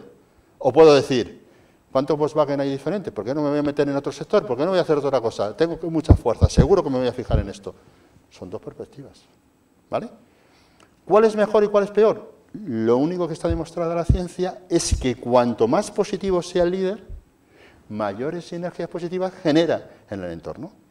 Por lo tanto, cuando yo os vea en empresas, famosos líderes, que vais a ser todos vosotros que estáis aquí, el que no me sonría le pego una leche. Porque es importante que tengáis una sonrisa en la boca, porque eso va a generar sinergias positivas, ¿vale? Eso está demostrado científicamente. Pues estos hicieron este análisis, dijeron, bueno, vamos a ver las 62 empresas de USA en 2006-2014, y he hecho ese análisis descubriendo que toda persona tiene algo positivo que aportar, era el comportamiento del líder, identificar fortaleza al empleado y le ayuda al desarrollo. Conclusión, el bienestar del empleado tenía más compromiso, mayor satisfacción, mayor felicidad percibida, y había mayor rendimiento de la empresa. Mayor resultado diferenciado, sostenibilidad de los resultados, que es un elemento fundamental, no son resultados en un año bueno y en otro año malo, porque un buen líder que sea muy orientado a objetivo puedes conseguir un año muy bueno, pero sostenibilidad de los resultados necesitas claramente una actitud de líder más de líder auténtico. Este es un estudio que en este momento se está replicando, me parece, lo menciona Balumba, en 150 empresas. ¿Eso qué significa? Pues significa que se está intentando demostrar cómo una actitud de liderazgo positivo y de liderazgo alegre claramente está consiguiendo objetivos. Los factores del liderazgo auténtico, hay un test que se llama ALC que mide, ¿qué mide? Primero, el conocimiento de sí mismo. Yo cuando alguien dice, Javier, dime si soy buen líder, le empiezo a decir si se conoce a sí mismo. ¿Qué aprendiste tú cuando fracasaste en tu primer matrimonio? No, si yo no me he vuelto, pero bueno, cuando fracasaste en tu primer amor. Bueno, conocimiento de ti mismo. Conocimiento de tus fortalezas y debilidades. Hay gente que no se sabe sus fortalezas y debilidades. Y todos tenemos fortalezas y todos tenemos debilidades. Y lo que es la fortaleza de uno es la debilidad del otro. Pero todos tenemos fortalezas y debilidades. Si alguien piensa que solamente tiene fortaleza, que se vaya a curso de teología y a recursos divinos, ¿vale? Porque los recursos humanos tenemos fortaleza y tenemos debilidades. Somos así. Conocimiento de lo demás que tiene el líder o directivo. ¿Cómo me conoce la gente? Por eso te digo, ¿cómo te conoces a ti mismo? Pues preguntándoselo a la gente. ¿Cómo me conoces? ¿Qué me ves? Los americanos son radicales, hacen el 360 grados no solamente con los colaboradores, los pares y los jefes, sino con el jefe del jefe, los clientes y los amigos. El otro día me llega de un amigo mío americano que le evalúe una serie de características para su empresa. Fíjate, ya piden hasta la opinión del amigo de cómo te ve a ti como profesional. ¿Por qué? Porque quieren tener muchos puntos de vista sobre cómo ven una persona. Conciencia del líder sobre cómo su propia conducta influye a los demás. Este es un concepto muy utilizado. Un segundo concepto es transparencia en las relaciones, ser transparente. Cuando una persona acepta su error, está ganando mucho. Decía el asesor de Obama, que Obama en esto es un crack en el liderazgo auténtico, ¿no? No sé si es él personalmente o que tiene buenos asesores que le lleva a saber expresarlo adecuadamente. Pues Obama, de un error, saca todo. Es decir, se equivoca alguien con un afroamericano en Estados Unidos y él le invita, ya viste aquella persona que hizo como un juguete que parecía que era una bomba y le invita a la Casa Blanca y le pide perdón, porque no hay una cosa que más abra la mente de las personas que pedir perdón, y eso lo sabe hacer muy bien porque juega a la transparencia, se abre a los demás, se muestra tal y como es, facilita su comportamiento, emociones, pensamiento. Ahora, si yo quiero falsear y digo, no, el líder, yo siempre tengo razón, no me muestro para que nadie pueda entrar en mi espacio emocional, claramente estás buscando mucha distancia. Otro, procesamiento equilibrado de la información. El líder se muestra objetivo. ¿Por qué siempre lo que dicen mis amigos es bueno y lo que me dicen mis enemigos es malo? ¿Por qué muchas veces lo que dicen tus enemigos puede ser mejor que lo que te dicen tus amigos que te están dorando la oreja? Porque tenemos perjuicios.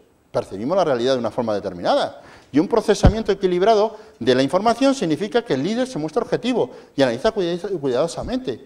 Un líder nunca se puede decir que una persona es buena o mala. Una persona tiene muchos comportamientos inadecuados o pocos comportamientos inadecuados. Pero a mí cuando un líder dice, es que esta persona es, digo, sí, esta persona se ha comportado o ha dado unas muestras en ese sentido, pero nadie es. ¿Qué pasa? ¿Le puedes echar la etiqueta que esta persona es así y es inamovible? Y que luche lo que luche ya tiene esa etiqueta. Es muy importante una evaluación objetiva de las personas que te pueden decir cosas diferentes. Y por último, una moral internalizada. Tener una autorregulación de la conducta según los valores. Autorregulación significa que uno se regula según los valores. Hay cosas que nunca se harán. Yo esto a los políticos españoles no sé si lo pondría en gigante o lo pondría en pequeño, pero claramente es muy importante que no ceda a las presiones del grupo, que sea consistente en su conducta. Fijaros en otro líder auténtico que hay ahora mismo, que tiene una labor para cambiar esa institución que te muere, que es el Papa Francisco. El Papa Francisco claramente tiene muchos entornos en contra, pero él tiene una moral, que no sé si será exactamente como piensan. Y yo te digo que toda la gente que está allí, a lo mejor todos piensan el bien de la Iglesia, pero él tiene una moral. Y su moral es, independientemente de la presión del grupo, la que es. Y fijaros cuando el famoso incidente del Charlie en Francia, que fue el único que me iba a decir, bueno, de acuerdo, estamos de acuerdo que hay que tener libertad de expresión, pero si alguien se caga en mi madre, yo le pego una leche. Y es verdad, joder, lo que no puedes hacer es, si la gente musulmana no quiere que se represente Mahoma, encima hacerles chistes obscenos de Mahoma. Joder, me parece una tocada de narices. Si quieres llegar al acuerdo, joder, respeta esa norma si él te está diciendo que es la norma. Pues eso lo dice el Papa Francisco en contra de toda la moral establecida en Occidente, esa doble moral con la libertad de expresión. Eso es un líder auténtico.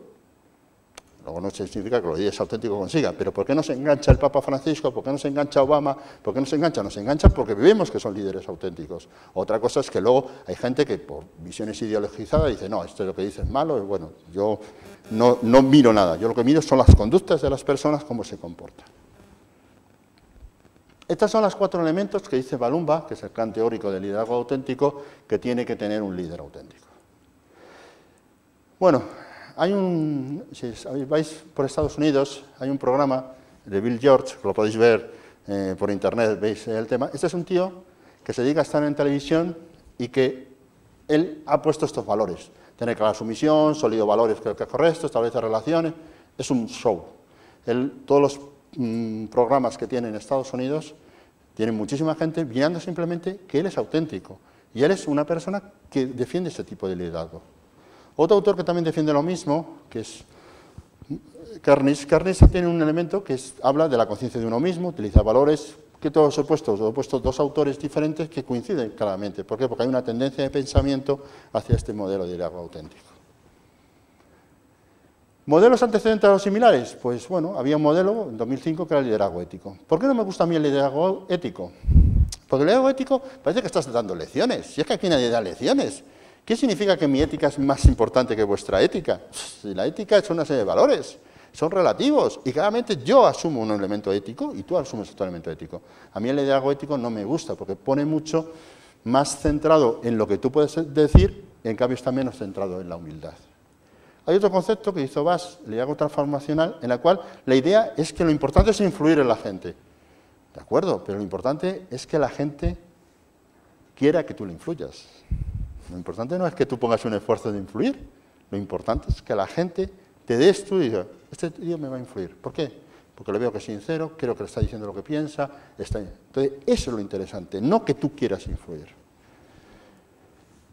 Otro de los elementos es este modelo, que como yo soy de Palencia, este es un modelo mío, pues es un modelo muy sencillito. Se basa en las 3H que dice que toda persona que quiera ser líder tiene que ser honesto, decir lo que se piensa, aceptar el error y expresarlo, no guardarte para ti el error se comete, y se comete muy a menudo, los fracasos que hay que trabajarlos, y reconocer el saber de los otros. Cuando uno piensa que él es el que más sabe, tiene un gran problema, que está en otro mundo.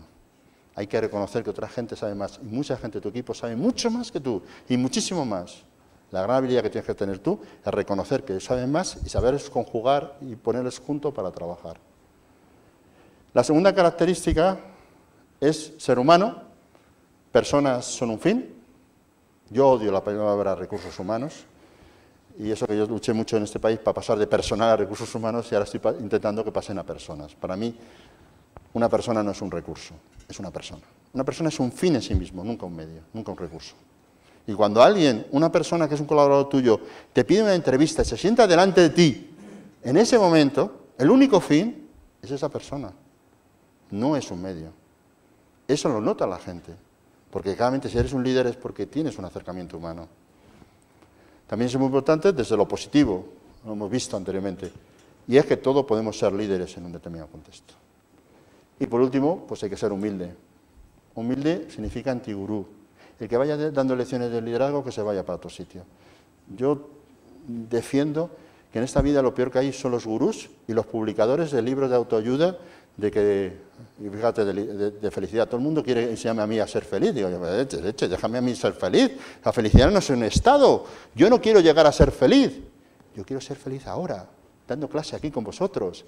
Porque la felicidad es un camino, es ser feliz en cada momento, no es un fin. ¿Qué quieres ser feliz cuando te jubiles y te mueras? ¿O quieres ser feliz ahora, trabajando, estando con vosotros? La felicidad es un camino, no es un fin en sí mismo. Que otros lo digan, eso lo llamamos filosofía Zara. No es importante decir tú, ¡qué buen líder soy yo! Es importante que lo digan los demás. Eso es de la filosofía Zara. Zara nunca ha dicho que es buena. Es más, se ha visto obligada hace poco a hacer publicidad. No hacen publicidad, no quieren hacer publicidad. Y sigue creciendo, y sigue creciendo, y sigue creciendo. Que otros digan lo que estoy. Yo en BLC he prohibido que haga presentaciones de la empresa. Vamos a foros y todo el mundo, IBM, todo esto presenta su empresa, y nosotros decimos, tenemos prohibido presentar nuestra empresa. Al renglón seguido tenemos la mayor entrada en la página web nuestra de nuestra propia empresa. ¿Por qué? Porque obviamente vas de no creerte nada. Si yo qué sé, si yo no sé si somos buenos o malos. Intentamos hacerlo humildemente lo mejor posible. Eso es un acercamiento a la realidad muchísimo más líder que otros. Y hay que pasar del yo SA, hay mucha gente que se ha instalado en el yo sociedad anónima, al nosotros sociedad limitada, porque todo el mundo somos nosotros. Lo importante no eres tú, lo importante es cómo tú eres percibido por los demás y cómo los demás te hacen importante a ti. Por lo tanto, todos somos nosotros, no somos yo SA. ¿Cómo se desarrolla el liderazgo auténtico? Pues primero, tener una cosa que a mí me encanta, que son lo que se llama el comportamiento organizacional positivo. Hablando de la sonrisa, lo positivo, se refiere a la idea de que hay que tener mucho optimismo para superar situaciones de adversidad como la que tenemos, de resiliencia. Los psicólogos lo llamamos resiliencia. Resiliencia es la capacidad de aguante de cuando te pegan en un momento dado, te vuelvas a levantar, y te vuelves a levantar, y te vuelves a levantar. Esa capacidad de resiliencia, que ya veis que viene de la física y que nosotros la utilizamos en psicología, te hace con otro concepto que para nosotros es importante, que es la autoeficacia. Tú te tienes que sentirte seguro de lo que haces. Tienes que ser autoeficaz. Y hay que darle a cada persona su nivel de autoeficacia, porque si las personas no son autoeficaz, en ese momento esa persona es dependiente de otra gente. Y tiene que ser por sí mismo autoeficaz, que lo que hace, lo hace bien. Y animarles a hacerlo bien. El razonamiento moral es básico, es decir, hay muchos elementos de alinear metas en las empresas. Yo creo en el código ético, creo en muchos elementos en las empresas, que claramente hay gente que dice, bueno, eso las empresas se lo pasan por... Pues bueno, pues hay empresas que no hacen eso, y hay otras empresas que sí lo hacen. Y hay que empezar a proliferar que las empresas tengan comportamiento ético. Y por último, la capacidad de aprender de las experiencias vividas. Aprender como base del cambio.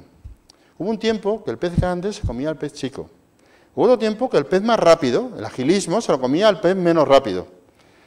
Pero hay mucho tiempo que el pez que tiene mayor capacidad de aprendizaje se come al pez que no tiene mejor capacidad de aprendizaje. ¿Qué es Google? Una máquina de aprender continua, una organización que aprende continuo. Por eso, hasta que no surjan otras organizaciones que aprendan continuamente, que sean devoradores de ideas y que generen nuevas ideas, es como está. ¿Por qué me dicen, joder, es que Google vale tanto, es que Amazon vale tanto? Ayer estuve con la consejera delegada de Amazon, que vamos a trabajar un tema conjunto. Claro, es que ya va a haber distribución de comida por Amazon. Cuando Amazon, con sus determinados drones, llegue distribución de comidas a diferentes sitios de la geografía, yo os digo que está cambiando todo el comercio. Y eso es porque ellos tienen la capacidad de aprender. Y están aprendiendo ahora a marchas forzadas toda la distribución de alimentación. Esa capacidad de aprender es lo que te hace diferencia a las personas y a las organizaciones. Y un líder que quiera ser líder en este momento y en este momento histórico tiene que estar constantemente abierto a estar aprendiendo. ¿Cómo se construye el liderazgo auténtico? Pues lo primero es que un líder tiene que dirigir el conocimiento. No tiene que dirigir el tiempo de las personas, no tiene que dirigir el conocimiento. Y el conocimiento hoy día es saber quién sabe qué, porque hoy día tener mucho contenido no tiene sentido, está todo en la Wikipedia. Lo importante es saber quién sabe qué dentro de tu estructura o quién sabe qué dentro del mundo, del entorno. Y es muy importante dirigir el conocimiento porque la gente tiene que desarrollar una norma de comportamiento, tiene que medir lo que realmente cuenta y tiene que fomentar un entendimiento común de la realidad. Una empresa es aquella que el líder lleva a que la realidad sea entendida de una forma común entre las personas de la empresa. También es muy importante que construya el capital social, que identifique los valores estratégicos, que construya relaciones de confianza. Hay muchos líderes que a mí me dicen, pero Javier, esto de la confianza, digo, ¿tú cómo quieres que la gente confíe en ti si tú no confías en la gente? Si lo primero que tienes que decir es que confía, ya habrá tiempo, que yo también soy de pueblo y de Palencia y yo desconfío enseguida cuando me pega una leche, ¿eh? Pero yo de entrada voy a confiar en todos. Yo de entrada, ya os digo, tengo aquí delante multitud de líderes, todos sois líderes. Ya alguno me demostrará que no es líder. Pero ¿por qué voy a entrar de entrada diciendo que no vais a ser líderes? La desconfianza genera desconfianza. La confianza genera confianza. Siempre después que tengas un análisis de la realidad muy objetivo, porque hay gente que te defrauda tu confianza. Otro elemento es establecer propósitos compartidos, desarrollar una visión compartida. La visión compartida es un concepto americano que a mí me encanta. Yo no quiero mi visión, no quiero tu visión, quiero nuestra visión. Fijaros que eso lo decía aquí San Ignacio de Loyola, que como buen jesuita hacía cosas muy inteligentes en ese tema, ¿no? Él decía eso, dice, no quiero mi verdad ni quiero tu verdad, quiero nuestra verdad. Yo en negociación de convenios colectivos he utilizado mucho a San Ignacio, ¿no? Porque, por ejemplo, decía una cosa muy curiosa, empieza defendiendo lo contrario a lo que piensas para que salga lo que tú piensas, ¿no? Pero eso es muy jesuita, ¿no? Pero claramente sí es verdad que es una serie de herramientas que te sirve a ti para tener una visión compartida de la realidad. Yo no quiero tener una visión única, porque la visión única estará confundida. Yo quiero tener una visión compartida de diferentes puntos de vista. También es muy importante actuar, hacer, instalar una cultura auténtica, equivocarse, estar, trabajar, hacer, tomar decisiones.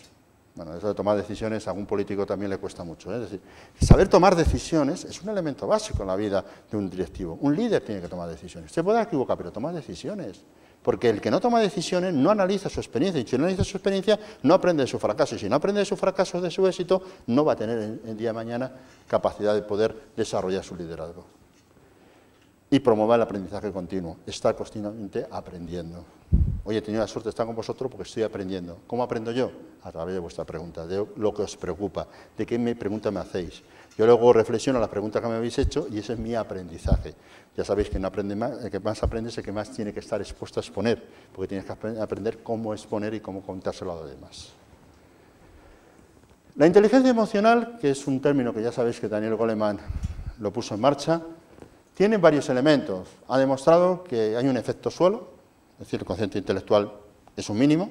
Si no hay un determinado cociente intelectual, no puede jugar la inteligencia emocional positivamente. Tendrás mucha inteligencia emocional, pero no serás un líder o una persona de éxito. Y luego hay un efecto progresivo de la inteligencia emocional. ¿Los componentes de inteligencia emocional del líder? Pues el primero, conocimiento de uno mismo. Aquel líder que no se conozca a sí mismo, pues nunca puede llegar a ser un buen líder.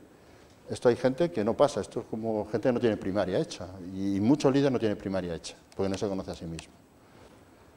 Conocer su saber, sus valores, franqueza, capacidad para evaluarse con realismo, habla de sus emociones. Hay gente que le cuesta mucho hablar de sus emociones. También tenemos ahí un elemento de un troquel cultural, ¿no? El troquel cultural nuestro, en España, en la cultura católica, es un troquel muy diferente al troquel protestante, ¿no? Yo cuando, hace muchos años, me acuerdo haber ido a Finlandia, y yo que procedía de mi Palencia profunda, levantarse una señora que tendría en ese momento la misma edad que mi madre, en medio de una iglesia, yo entré en esa iglesia pues, para conocer la iglesia, y confesar en público sus pecados. Claro, yo que vengo de mi Palencia profunda, Castilla, yo digo, bueno, vamos a ver, los pecados en público nadie los confiesa. Aquí vamos todos a un confesionario, se lo confesamos a un tío, y encima nos libra, con lo cual al final salimos de rositas, cosa que no hacen los protestantes. Eso parece que no, pero es un troquel cultural que nos influye claramente por hablar de nuestras emociones. Somos muy emocionales los españoles, pero hablar de las emociones nos cuesta mucho, ¿eh? Joder, que si nos cuesta. Y a todos los latinos somos iguales, nos cuesta mucho hablar de nuestras emociones. Ahora, ¿somos emocionales? La leche, mucho más emocionales que otras culturas. Pero te salta una persona del norte de Europa a decir que me he sentido mal de lo que tú me has dicho. Claro, y eso me lo dice una persona en el norte de Europa y no me lo dice un latino, cuando el latino, claramente, somos personas que somos más emocionales que ellos. ¿Pero por qué? Porque no estamos habituados a hablar de nuestras emociones. Es bueno hablar de las emociones. Autogestión. Son gente que tiene autocontrol de las emociones, son gente que tiene una integridad, capacidad para rechazar los impulsos y tiene propensión a la reflexión y a la mediación. Aceptación de la ambigüedad y el cambio. Fijaros, lo único que hay que tener tolerancia en esta vida es la ambigüedad, porque la vamos a convivir toda nuestra vida aquí. Entonces, la gente que tiene miedo a estar trabajando en la ambigüedad, pues tiene un gran problema, porque es que la realidad es ambigua. Seguridades básicas de pensar que todo lo tenemos asegurado, ya no existen. No existe el contrato fijo, dentro de poco. Dentro de poco no le vais a ver el contrato fijo.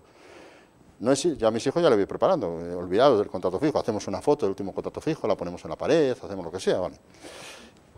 No vamos a olvidar de seguridad de las empresas. Grandes dinosaurios, fíjate aquel que estaba en Volkswagen hace poco y decía, bueno, Volkswagen, aquí estoy para toda la vida. Vamos a ver cómo acaba Volkswagen con toda esta leche, ¿me entiendes? Con lo cual, pues oye, no hay seguridad en la empresa. Tampoco hay seguridad en las profesiones.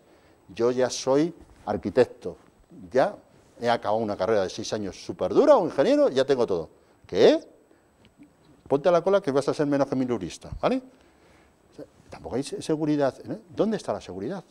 En nosotros mismos, en nuestras capacidades, en que somos capaces de reinventarnos día tras día, momento tras momento. Esa es nuestra seguridad básica. Y esa es la que te da el saber tus emociones y autogestionar tus emociones. También nos ha enseñado la inteligencia emocional el concepto de empatía. Este es un concepto que utilizamos mucho los psicólogos. Yo lo he explicado mucho para que la gente sepa ligar, pero bueno, es ponerse en el zapato de los otros. Es decir, el que mucho habla, liga poco. Sino que te lo digan las chicas y los chicos cuando en un momento dado estáis, el que mucho habla no liga, liga el que mucho escucha, porque adapta su discurso a las necesidades de la otra persona. Lo inteligente es escuchar, el que comunica es el que escucha. Yo cuando veo que alguien sabe escuchar, digo, ese será un gran líder. Porque el que escucha sabe cómo el otro se está posicionando, cómo el otro está expresando, y adecúa su mensaje a lo que el otro quiere. En cambio, si tú sueltas la chapa, pues la gente ya, bueno, muy bien, pero no estás entendiendo lo que yo quiero. Por lo tanto, la empatía, que es ponerse en los zapatos del otro, ponerse en el lugar del otro, es escuchar activamente, como llamamos los psicólogos, para poder pilotar y defender tu capacidad de comunicación. Y habilidad social.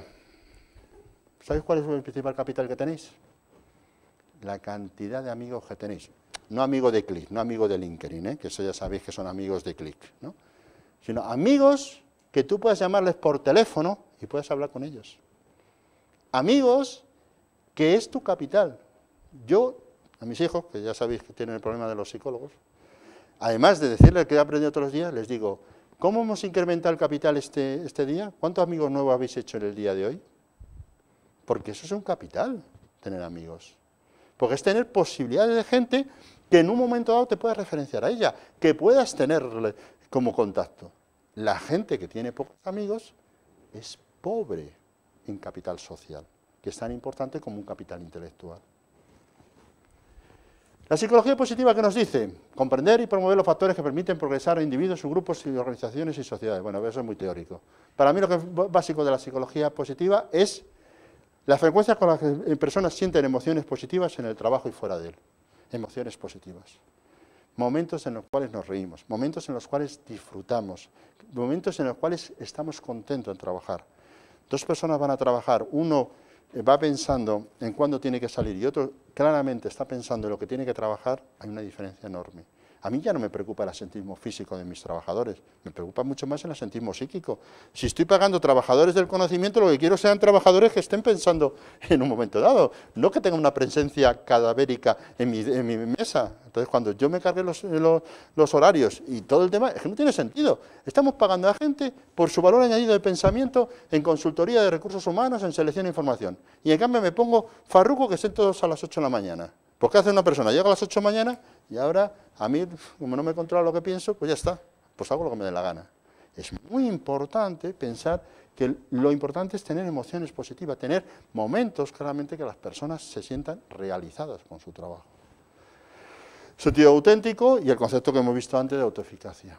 Factores de voluntad interna. Fijaros los factores que dice la psicología positiva. Primero, satisfacción con el pasado. Tenemos que aprender a dar las gracias. Está demostrado neurocientíficamente, la neurología, que en el momento que tú das las gracias a alguien, se encienden más conexiones neuronales y en dos partes del cerebro fundamental para la elaboración de la satisfacción personal, que cuando no das las gracias. Dice, bueno, esto parece los típicos manuales de urbanismo que había cuando hace mucho tiempo. No, dar las gracias es un elemento humano. Dar las gracias le conviertes que la persona abre el cerebro para abrir de otras cosas. Y la gente no sabe dar las gracias. El perdón y el olvido, otra cosa igual. El perdón. ¿Tú sabes lo que te libera el perdón? Esa gente que dice, yo no te perdono en la vida. Pues tienes un problema de trepar en narices. El mejor perdón es olvidar. Yo cuando alguien me hace faena, que me lo han hecho mucho en la vida, obviamente hemos vivido mucho, yo lo que digo, a partir de ahora vas a tener una mala suerte porque te voy a ignorar. Y punto. No hay mejor que ignorar a una persona, pero no entres en tener ese resquicio de pensar de tu pasado, esta persona, olvídala, ignórala, que no hay una cosa peor que ignorar a una persona, porque entonces no va a influir en tu vida, entonces no me va a mediatizar. Cuando hacía terapia de pareja eso me costaba mucho, os puedo decir, pero claramente era un elemento básico. Mira, yo traje a España una de las cosas, y soy famoso, bueno, famoso no, me han escrito varios libros sobre cuando yo traje una técnica muy americana, que es el espejo, ¿no? ¿Qué es el espejo en un tema de terapia de pareja? Pues yo ponía a las dos personas, una enfrente a otra, y empezaban a decir, bueno, ¿cuáles son las cosas que os hacen que la pareja esté inestable? Entonces empezaban a ladrar, guau, guau, guau, guau, guau, guau, guau, guau, guau, guau. Ponía en medio un espejo, y la persona cuando se veía, tanto el hombre como la mujer, reflejado cómo estaba gritando, bajaba el nivel de agresividad y podía llegar a acuerdos. Entonces, realmente, con meter un espejo entre una pareja, fui famoso como terapia nueva de parejas. Fijaros qué chorrada, ¿no? Pero simplemente pensando de que cuando tú te ves como te enfureces frente a una pareja en un momento dado, realmente te vas viendo que no tienes razón en lo que estás diciendo, que estás exagerando en un momento dado lo que estás diciendo. Es importante el perdón y el olvido, es importante el orgullo y es importante la serenidad. Hay que estar orgulloso de tu pasado. Tu pasado, pasado es, pero sentirte orgulloso. Hemos hecho lo que hemos podido, pero es nuestro orgullo de pasado. Luego en el presente hay que tener placeres. A mí la gente dice, es que lo de los placeres, es que habrá de placeres, es que... A mí me encanta tener placeres.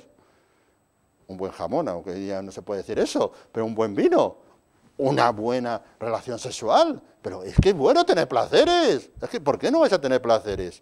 El líder tiene que tener placeres y tiene que sentirse placenteros. Y es igual también tener gratificaciones, tener tranquilidad, entusiasmo, fluidez.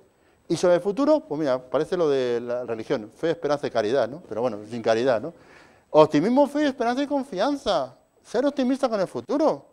Pero es que además en el futuro, como decía Woody Allen, esto no voy a pasar el resto de nuestra vida. Joder, si yo voy a pensar que el futuro es malo, pues ya tengo bastante fastidiado. Eso no significa que el futuro va a ser idílicamente bueno, que soy realista y lo tengo muy jodido, que en enero de 2016 tengo yo muy jodido mantener el empleo que tengo y ya le estoy dando vueltas, estoy de acuerdo. Pero ahí estaremos en enero de 2016 luchando aquello, que ya verás cómo lo va a salir. Optimista, realista, ¿vale? Esto se ha llamado fuerzas, virtudes positivas, la sabiduría, el coraje, la compasión, la integridad, la templanza y la trascendencia. Este es un estudio que hizo Seligman. Seligman es el creador de la psicología positiva y destacó las 24 fortalezas que yo la resumo en estas 6. ¿Qué es la sabiduría? Pues fijaros, la sabiduría no es el conocimiento. La sabiduría es conocimiento con experiencia. Es la curiosidad, es la creatividad, es la apertura mental, el amor al aprendizaje, es tener perspectiva, es ser sabio. Y ser sabio no es cuestión de edad, es cuestión de vivir. Se puede ser sabio a los 20 y tantos años y se puede ser no sabio en muchos años, porque hay gente que se guarda detrás del conocimiento, se guarda detrás del tema. La sabiduría es un elemento fundamental, según Seligman y según también mi criterio. La segunda es el coraje. Nada se consigue sin bravura, sin pasión. Y en eso los españoles y los latinos podemos dar lecciones, ¿no? Joder, somos pasionales. ¿Tú se consigue alguien sin pasión? No. Tú cuando ves a la gente que no defiende las cosas con criterio y con pasión, tienes un gran problema. Y hay que tener coraje en la vida. Y hay que lanzarse. Hay que saber que en algún momento dado lo que estás haciendo es la primera vez que lo haces. Y no sabes si te va a salir bien. Pero qué suerte tengo que lo estoy intentando, porque seguro que ya la segunda vez me podrá salir mejor. Es importante ese vigor, esa vitalidad y ese coraje. También es importante la humanidad, como hemos dicho. El amor es importante. Claro, el amor todo el mundo lo asociamos a los temas sexuales, pero yo amo a mucha gente. Y no por eso tengo relaciones sexuales con mucha gente. Amo a mucha gente, porque el amor es básico. Amar significa, en un momento dado, ver que esa relación con otra persona te es gratificante, simplemente por tener esa relación. Y es muy importante ser amable, tener inteligencia social. Justicia, eso es ser ciudadanos. Es decir, la justicia es un elemento básico. No es la justicia de los jueces, es la justicia, el coeficiente de justicia, la imparcialidad, el tener el liderazgo de ser justo. Otra virtud es templanza. Esta es muy española y la gente no la acepta. ¿Templanza qué es? Es claramente una autorregulación que tienes, un autocontrol de tus actividades. Yo me acuerdo que una vez, negociando un convenio colectivo, estaba yo en Resol, en una filial de Resol. Un sindicalista entra con cámaras, estamos negociando un convenio bastante fastidioso, entra con cámaras fotográficas, encima de la mesa de negociación se me tumba y dice, cantera, flagélame. Bueno, a mí me da una gana de flagelarle, te puedes imaginar, ¿no? Pero hay que tener templanza. Es decir, dice, no le voy a flagelar, pues es lo que me está buscando en la foto. Yo no le voy a flagelar, voy a superar esa situación con templanza, sabiendo estar. Es muy importante tener esa prudencia y esa humildad de saber claramente que hay que autorregular tu conducta. Y por último, trascendencia. Yo no creo, yo en el tema religioso no me escuchéis a mí porque no soy religioso, pero yo creo que el ser humano tiene que tener trascendencia, tiene que pensar en dejar algo más, tiene que pensar, igual que tenemos que pensar en nuestro planeta Tierra, que hay que dejar a nuestras generaciones posteriores la mejor tierra que la podamos dejar, tenemos que pensar que todos nosotros tenemos que tener una trascendencia más de nuestro día a día. Aquellos que viven solamente sus intereses vitales de tener una casa, de no sé qué, no sé cuánto, pues serán grandes propietarios, pero no serán gente que pueda liderar. Hay que tener una acción de trascendencia, de trascender más allá.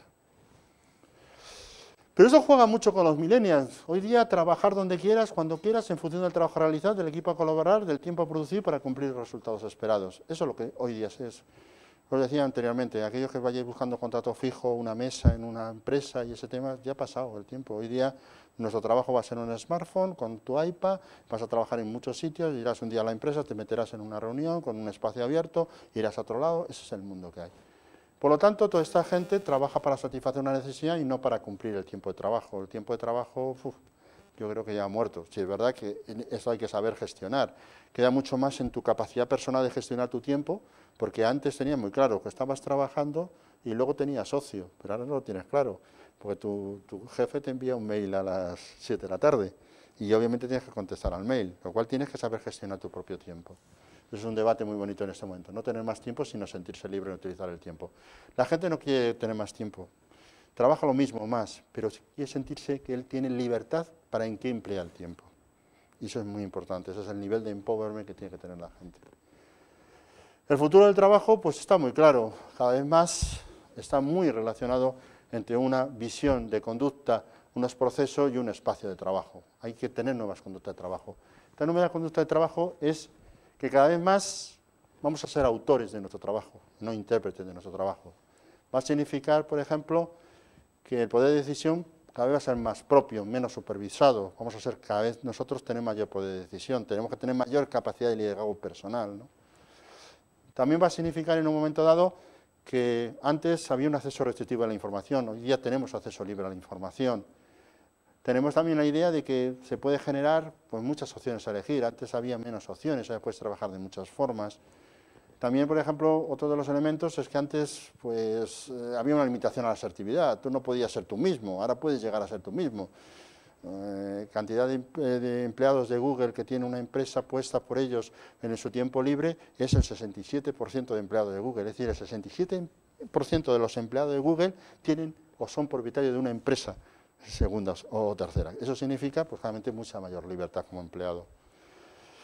Significa también mucho que antes tenían menos oportunidad de aprendizaje, ahora tenemos una alta oportunidad de aprendizaje, tenemos muchas posibilidades de aprender, tenemos la gran capacidad de tener San Google, podemos aprender muchas cosas.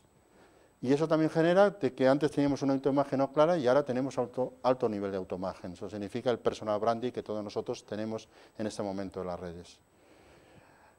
Cambio limitado a la tarea, aquí mayor capacidad de cambiar. Al final el engagement, empower y virtual es el modelo, las 3 Es. Tenemos que tener trabajo cada vez más comprometidos, porque no tenemos limitaciones horarias ni nada. Tenemos que estar comprometidos con una camiseta, con unos colores, con una visión. Tenemos que tener cada vez más libertad, autonomía, empowerment, y cada vez más trabajar en el entorno virtual. Y ese es el futuro, claramente, del trabajo. ¿Qué conducta de trabajo? Este es un estudio que hicimos para Intel el año pasado. ¿Tiene un smart worker o un trabajador actual? Pues fijaros, este es el estudio que hicimos Andrés Pérez y yo. Por ejemplo, la autoeficacia, que hemos dicho, sentirse uno que es eficaz en algunas cosas que hace. Por ejemplo, otro elemento es la flexibilidad, cada vez es más característica la gente más flexible. Yo tengo un plan porque le voy a romper, pero tengo un plan. Lo importante en la vida es tener planes, pero lo importante de la vida es saber romper los planes, ¿vale? Porque si no sabes romper los planes, cuando no se te cumple el plan, ¿qué vas a hacer? Lo interesante es tener plan B al plan B, no es tener solamente plan B. Es muy importante la capacidad de aprendizaje, ya lo hemos visto. Y es muy importante el optimismo, lo hemos indicado, ser optimista con realismo. Es muy importante la asertividad. La asertividad es decir no cuando tienes que decir que no. No hay una cosa peor que decir sí siempre, eso no te desarrolla. Hay que saber decir que no. Y decir no es no. Hay cosas que hay que decir que no. Y aprender a decir no es una de las grandes asignaturas que tenemos. Otro elemento fundamental, la capacidad de cambio colaborativo. Otro elemento, la inteligencia colectiva. Cada vez más la inteligencia no es una persona, la inteligencia está en la red, la inteligencia está en los diferentes elementos. Y la resiliencia, la capacidad de aguante, la capacidad de reacción cuando las cosas no van mal. Este es un ideograma psicológico que fue la investigación que hice en Intel del 2012 al 2013, eso es un proyecto europeo, está publicado, sobre los pensamientos que tienen las personas que trabajan en red. Y son 13 tipos conductuales que se pusieron en marcha, es un modelo a nivel europeo, sobre las cosas que tiene que tener el trabajador actualmente. Yo solamente os voy a decir 2 frases que son mi contribución. Este era un grupo europeo y tú contribuyes un poquitín. Mi contribución está en 2 frases. Mi contribución fue ser amigo del cambio. Defendí en Bruselas y salí adelante que ser amigo del cambio significa que te gusta el cambio. Hay que ser amigo del cambio. Lo que no puede ser es tu enemigo. No puedes estar en contra del cambio. El cambio cuando sucede, ya estamos con él. Porque este es el cambio, este es el momento. Y la vida te demuestra muchas veces cosas muy duras, pero esas durezas lo consigues si aceptas que es una parte de tu cambio. Yo lo digo yo personalmente, que me he quedado viudo con 36 años, en mi experiencia personal, que tengo ahora hijos de todas las edades, porque tengo un hijo de 28, otro de 25, otro de 13 y otro de 4, que lo tenía a los 50, tengo 54 años, que soy padre eterno, pues yo digo, soy padre a los 20, a los 30, a los 40, a los 50, que tengo una gran capacidad de reinventarme y porque pienso habitualmente que soy amigo del cambio. Hoy cuando va a pasar lo del coche, en medio de Serrano, 7 de la tarde, tengo que estar aquí a las 7:30, lo que he hecho ha sido coger el parking, dejar el coche, poner una sonrisa enorme, llegar a un taxista y decir, mira, tenemos que correr y tú y yo lo vamos a conseguir. Bueno, pues he perdido 5 minutos de clase y os pido perdón. Pero hay que convencerse de que las cosas suceden. ¿Y qué voy a estar? Pensando en la calle Serrano, joder, se me ha acordado el coche, ¿y ahora qué hago? No sé qué. Hay que buscar soluciones, hay que tirar para adelante, ¿no? Y la segunda que puse es un elemento para mí básico, que es la productividad personal. La gente que sea el líder tiene que saber tener productividad personal, tiene que ser productivo personalmente él. No puede dejar que no sea productivo personalmente. Y esas son la famosa investigación esta de los 13 tips conductuales. Bueno, entonces, ¿qué es un líder auténtico? Primero, un líder adaptado a la situación. Que si hay que ser autoritario, hay que ser autoritario. Cuando tengáis hijos, ya que veo bastante jóvenes y todo el tema, tú puedes ser en un momento autoritario con tus hijos y tienes que ser autoritario. Y en otro momento tienes que ser permisivo, y en otro momento que te lo ganen, y bueno, tienes que jugar. Un padre que siempre es autoritario, su conducta es autoritaria, obviamente sus hijos serán autoritarios. Si tú eres un padre que cambias tu registro de saber ser padre, a veces eres más permisivo, a veces eres menos permisivo, a veces claramente le estás adaptando a las situaciones. El líder es emocional. Yo creo que eso os ha quedado claro. No sé si lo tenéis muy claro, pero un líder no puede ser si no es emocional. Si no te emocionas, no eres un buen líder. Un líder tiene que tener expectativas positivas. No significa que sea el optimalismo ese ciego ni nada. Yo tengo expectativas positivas. La primera siempre, lo positivo. La primera siempre, lo positivo. Hombre, la realidad me demuestra a veces que tengo lo negativo. Claro que a veces tengo días que son pesimistas, claramente. Pero tengo la suerte que si no tengo días pesimistas nunca voy a saber cuándo son los días mejores. Qué suerte tengo que tener un día malo para tener días buenos. Si no, ¿cómo distinguía? Si todos mis días fuesen buenos, ¿cómo voy a distinguir el bueno del malo? Líder instalado en el cambio personal. El líder que no esté cambiando personalmente, que no esté totalmente cambiando. Yo ahora me he metido, además de lo que os contaba, ahora me he metido en teatro, ¿no? ¿Y por qué te has metido en teatro? Bueno, pues quiero hacer una representación teatral. Y tengo mis 54 años. Y estoy aprendiendo cosas de teatro que no aprendía. Cómo canalizar emociones, cómo hacer. Es importante tu cambio personal. Aquel que está instalado en que lo sabe todo, en que ya ha llegado, en que ya somos los mejores, que ya estamos aquí, aquel no es un buen líder. Líder con equilibrio personal. Por eso os pregunto tantos temas personales. La gente tiene que tener equilibrado. El equilibrio personal no es un equilibrio familiar solo, ¿eh? Hay gente que dice, trabajo y familia. No, no. Trabajo, familia y persona. Yo tengo que tener mi tiempo personal. Yo me defino por 5 apelativos. Yo soy psicólogo, me siento psicólogo, no hace falta que lo diga, pues lo habéis visto. Me siento palentino, lo he dicho y lo debo decir, soy palentino. Me siento empresario, tengo en este momento 20 empresas, 500 personas trabajando, además de las 100 y pico que trabajan en BLC. Y soy tintinólogo, me encanta Tintín, y además soy uno de los pocos españoles que tengo el título de tintinólogo. Me presenté un examen en el Museo Harger de Lovaina de Tintín y la aprobé. Me dijeron, tenía el examen, era de en qué viñeta meaba Milú en en una farola, tenía que decir página 63 de La joya de la Castellfiore. Entonces, bueno, y ahí, pues obviamente aprobé el tema, ¿no? Me siento orgulloso y tengo tiempo personal para ser tintinólogo. Ahora dirijo la Asociación de Tintinólogos Europea, lo cual pues es un orgullo de poder estar. Y por último, soy leonardino, porque creo en Leonardo da Vinci. El logo de mi empresa es Leonardo da Vinci. Leonardo da Vinci era para mí la curiosidad personal. Leonardo da Vinci aprendía un idioma cada 10 años. Y cuando se murió ya iba por su 5.º idioma. Era importante para él cambiar constantemente.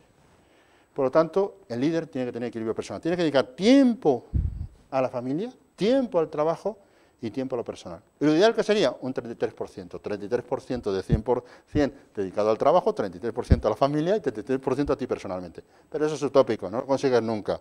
Pues hay días que hay que dedicar el 100% a ti personalmente para equilibrar. Y otros días dedicas mucho más a trabajar y a la familia. Porque obviamente es idílico pensar que siempre vas a tener posibilidad de equilibrio. Entonces, ¿qué es un líder auténtico, actual? Un líder con equilibrio personal, orientado al cambio, con una visión positiva de él, centrándose en lo emocional para adaptarse a la situación. Esa es mi definición de líder en este momento. Líder auténtico implica, pues, poner foco no en ti, sino en lo demás. Autoestima depende de lo demás. Gestionar emociones. Pensar siempre bien, que te demuestren el mal. Estar abierto a cambiar a través del aprendizaje, constantemente. Y plantearse que el equilibrio es inestable por naturaleza. Y hay que ser proactivo para recalibrarse. Hoy estás equilibrado. ¿Te sucede algo en la vida? Te desequilibra. Volvete a equilibrar. ¿Te sucede algo? Te desequilibra. Volvete a equilibrar. Hay que estar constantemente equilibrándonos. El equilibrio no es una cosa permanente, ya me gustaría a mí que fuese permanente. Y a modo de conclusión, pues fijaros lo que decía, este también era un líder auténtico, ¿eh? Nosotros mismos debemos ser el cambio que deseamos ver en el mundo. ¡Hala ya! ¡Wow! Claro, la gente dice, yo quiero el mundo, ¿y tú? ¿Y tú? ¿Qué haces? Es muy fácil decir que los demás cambien. Cámbiate tú, que a mí me da la risa. ¿Y tú no cambias? El primero que tiene que cambiar soy yo. Tengo que saber estar cambiando. Es muy fácil decir, es que la sociedad, es que no sé qué. ¿Y tú? ¿Tú qué haces? Es importante, porque eso te demuestra tu nivel de liderazgo. Y a modo de conclusión, también algunas cosas que dice, ¿eres autor de tu vida o simplemente intérprete? Grandes líderes auténticos. Mandela. Obama. El Papa Francisco. Como veis, ideologías diferentes, formas de ser diferentes. Estos son líderes auténticos. El señor Mandela pudo haber salido 15 años antes de la cárcel, porque además que era rico de familia, le posibilitaba el apartheid salir de la cárcel y vivir bien. Y él dijo que tenía una idea, que hasta que no hubiese la igualdad, él no salía de la cárcel. Se tiró 15 años más en la cárcel por esa idea. Cuando salió tenía autenticidad el señor para contar lo que dijera. Y cuando él dijo, lo ideal no es que los negros o las personas de color llegamos al poder, sino llegar con las personas del otro color y llegar a un acuerdo. Cuando llegó aquel famoso abrazo con el capitán del equipo de rugby, fue para demostrar que auténticamente el cambio estaba en él, no estaba en los demás. El señor Obama, que ahí le tenemos, obviamente nos ha dado 8 años sin una guerra declarada americana. Ya sabéis que los americanos siempre tienen que tener alguna guerra, será la armada, las guerritas siempre tienen que tener, porque bueno, si no serían americanos, ¿no? Pero por lo menos no tenemos una guerra totalmente, porque él ha basado todo su mandato en una serie de ideas muy éticas. Yo no sé si es él, porque no le conozco personalmente, o será, pero sí que lo está haciendo. Y que estar liderando la primera potencia del mundo con una visión ética es difícil. Pues igual que lo tiene difícil el Papa Francisco. Fijaros cambiar una institución como es la Iglesia después de tantos años y tanta pleitesía, que algunos cardenales todavía alucinan en Pesicola y están que le están diciendo cada cosa que se mueren, porque claramente ellos están instalados en el no cambio, ¿no? Esos son líderes auténticos. Eso la gente quiere. Ser vosotros vuestra mejor versión de vuestro líder auténtico. Y no lo tenéis difícil. Ser vosotros mismos. Sabiendo ser vosotros mismos, seréis grandes líderes. Qué suerte tenemos en el día de hoy de estar aquí conjuntamente y haber hablado de liderazgo. Y yo no tengo mucho más que decir, que todas las preguntas que me hagáis a vuestra disposición. Venga, preguntas. Venga, compañero. Primero que nada, gracias, ¿verdad? Muy enriquecedor todo el material. Tú ya has aprendido que dando las gracias abro yo la mente, ya la mente. Muy bien, ya has aprendido. Entonces, yo tenía varias preguntas, ¿no? Una pregunta es, ¿cómo hacer en un plano, ¿verdad?, en el que hay varios liderazgos y quizá varios son buenos, pero que tú sientes que puedes dar una dirección, por ejemplo, en una empresa familiar, pero que tú originalmente, o sea, no tienes ningún mérito palpable para tú asumir esa posición? Es decir, cómo se puede ir asumiendo esa posición poco a poco, lentamente, ¿verdad?, pero de una manera que ya empiecen a escucharte un poco más y puedan empezar a seguir un poco más de lo que tú estás diciendo. Que ahorita lo puede ser que esté ocurriendo, pero no de la velocidad y de la manera en que tú quisieras, ¿verdad? Cómo ser un poco más paciente, ¿verdad? Porque la impaciencia aprende, sí. La pregunta es si luego si quieres hacer alguna otra. En los entornos familiares, de empresas familiares, hay que gestionarlo adecuadamente. Y la gente piensa que como son familiares, pues no se gestiona tan profesionalmente como hay que gestionar, ¿no? Yo trabajo muchos protocolos familiares, los protocolos familiares son fundamentales, ¿no? Por ejemplo, acabo de trabajar uno de una empresa muy importante aquí en España, donde hemos exigido que las personas de la familia que trabajen en la empresa tienen que haber vivido por lo menos durante 5 años en otras empresas diferentes. ¿Por qué? Porque le tienes que sacar de su zona de confort. Es decir, ¿para qué? Para que realmente valoren también lo que hay dentro, lo que hay fuera. No hay una cosa peor que durante mucho tiempo estés solamente en un entorno, porque entonces solamente conoces ese entorno. El salir fuera te hace aprender otras cosas y poder vivificar y dar mayor valor cuando estás otra vez dentro. Eso es muy importante en el liderazgo en entornos familiares.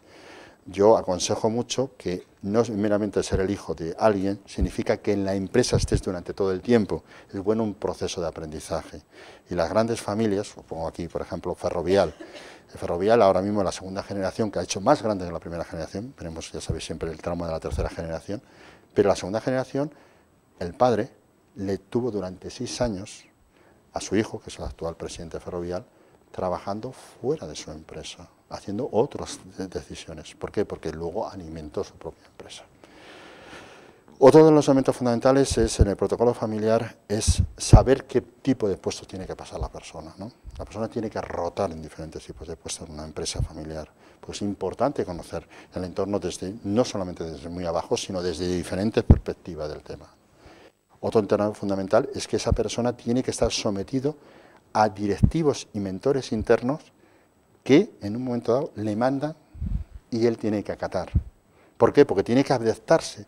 El que es buen siervo, entre comillas siervo, puede llegar a ser buen amo, pero tiene que adaptarse. ¿Por qué? Porque el ecosistema familiar ya se lo tiene dado, no es una cosa que ha creado él, que es diferente, ¿no? Entonces, bueno, todos esos son consejos y hay mucha ciencia en saber gestionar empresas familiares. Luego, ¿qué pasa? Pues bueno, la realidad es la que es. Cuando haces todo el proceso racional de empresas familiares, están las emociones. Y las emociones no hay quien las pueda. Entonces, hay emociones enfrentadas, entornos familiares, y tienes que hacer casi terapia familiar cuando estás interviniendo en una empresa en ese tipo, ¿no? Yo he tenido intervenciones en empresas donde el gran problema es el entorno familiar, ya no es el entorno en sí mismo ejecutivo.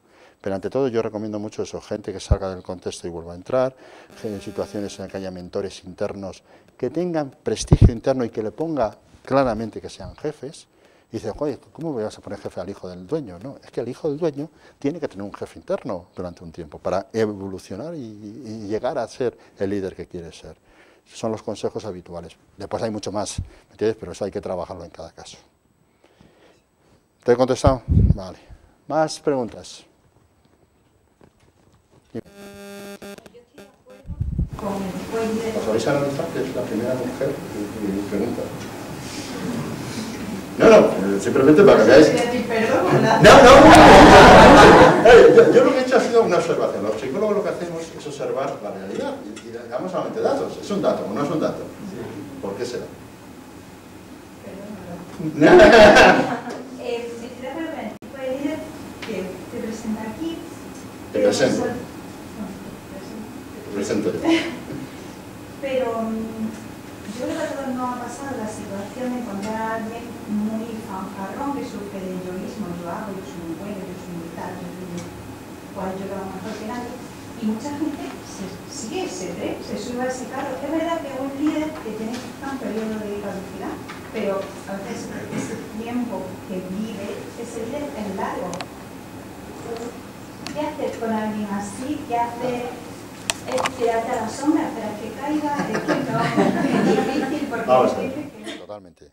Y además, cuando estamos haciendo ese tipo, el miedo es que utilicemos etiquetas, porque cada situación es única y hay que analizar profundamente la situación, ¿no?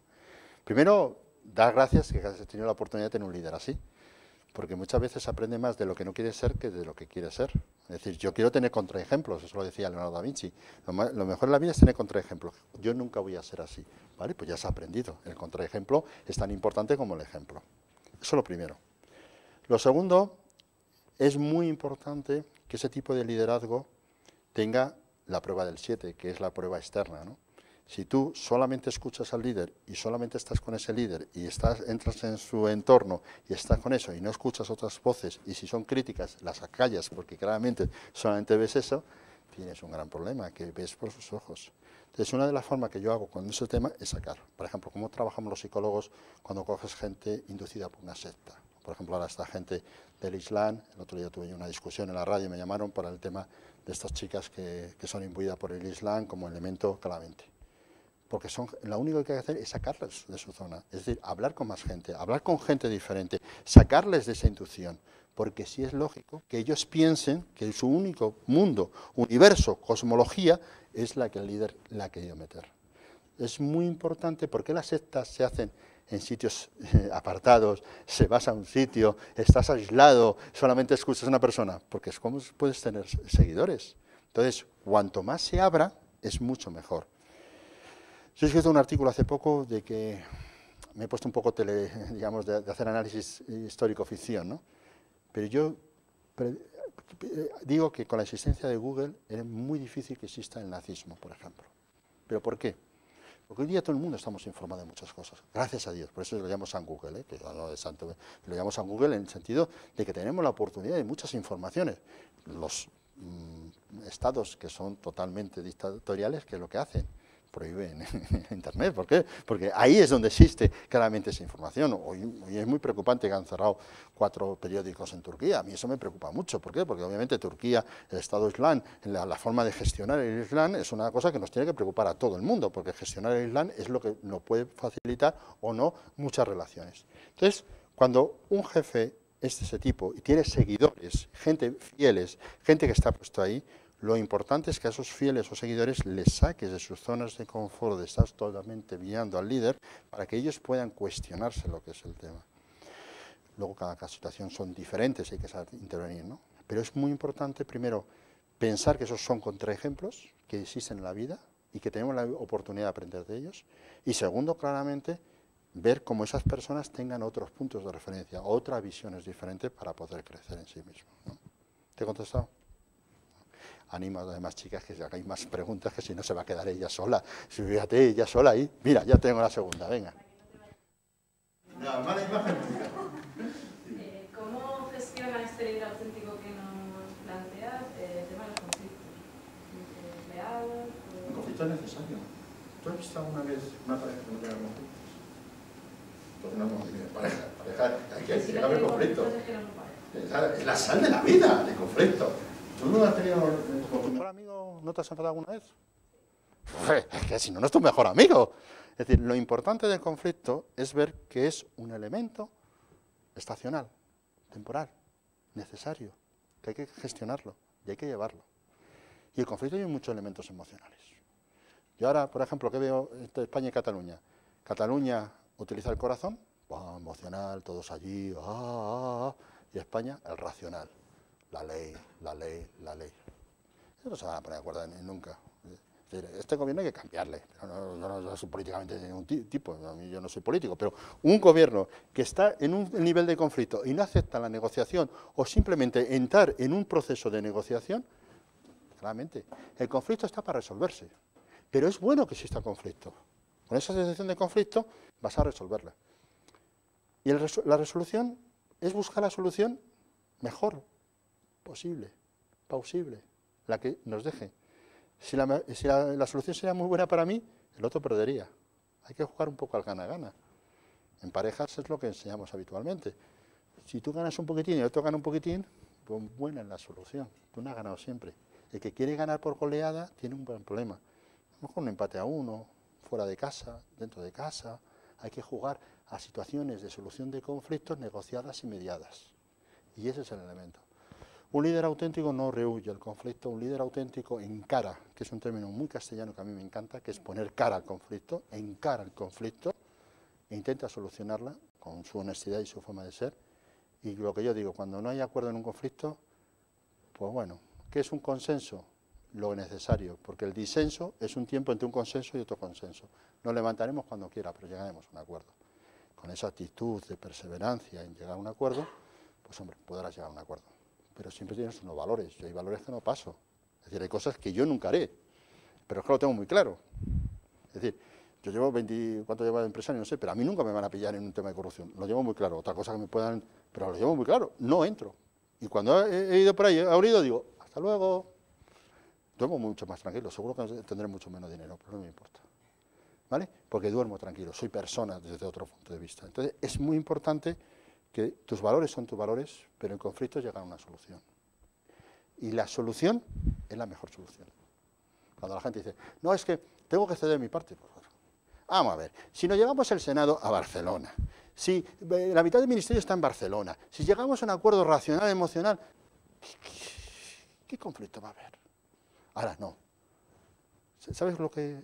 Yo un día lo dije, lo hice en un artículo y fue, bueno, me pusieron a parir en internet.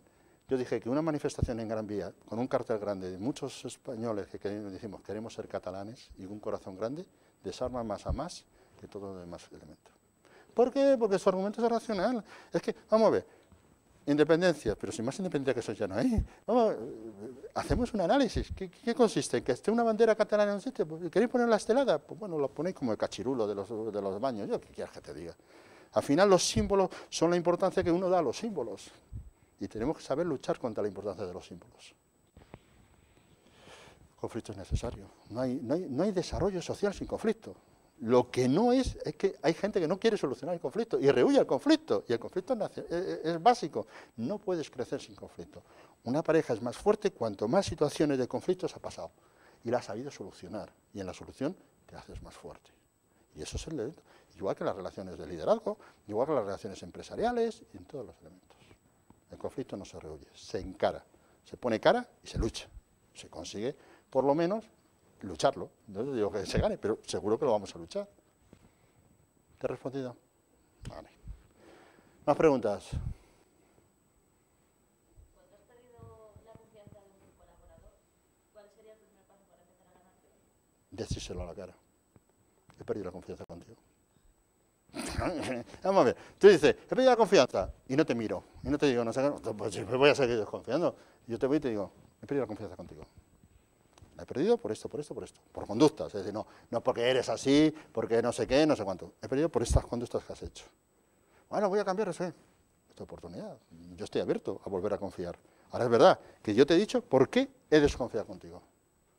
Ya no empiezas desde 0, empiezas desde -2. Pero yo tengo oportunidad de volver al 2, pero empiezas desde -2. Esa sinceridad hace que puedas retomar la confianza. Ahora, si tú no le dices nada, el otro piensa que tú ya estás desconfiando, tú empiezas, no, encarar, poner las cosas en claro. Pues ha sido un verdadero placer, ¿Habéis disfrutado? Sí. ¿Somos los mejores? Sí. ¿Vamos a ser grandes líderes? Sí. Bueno, cuando veía yo después en un sitio de eso, no sé, hay líderes y todo el tema, os doy una colleja, permitidme a poner una colleja. Pues un placer. Javier Cantera Herrero, a vuestra disposición. Si queréis mi Twitter, Cantera Leonardo, pues Da Vinci, y Javier Cantera, y cualquier cosa, pues muchas gracias. ¿Vale?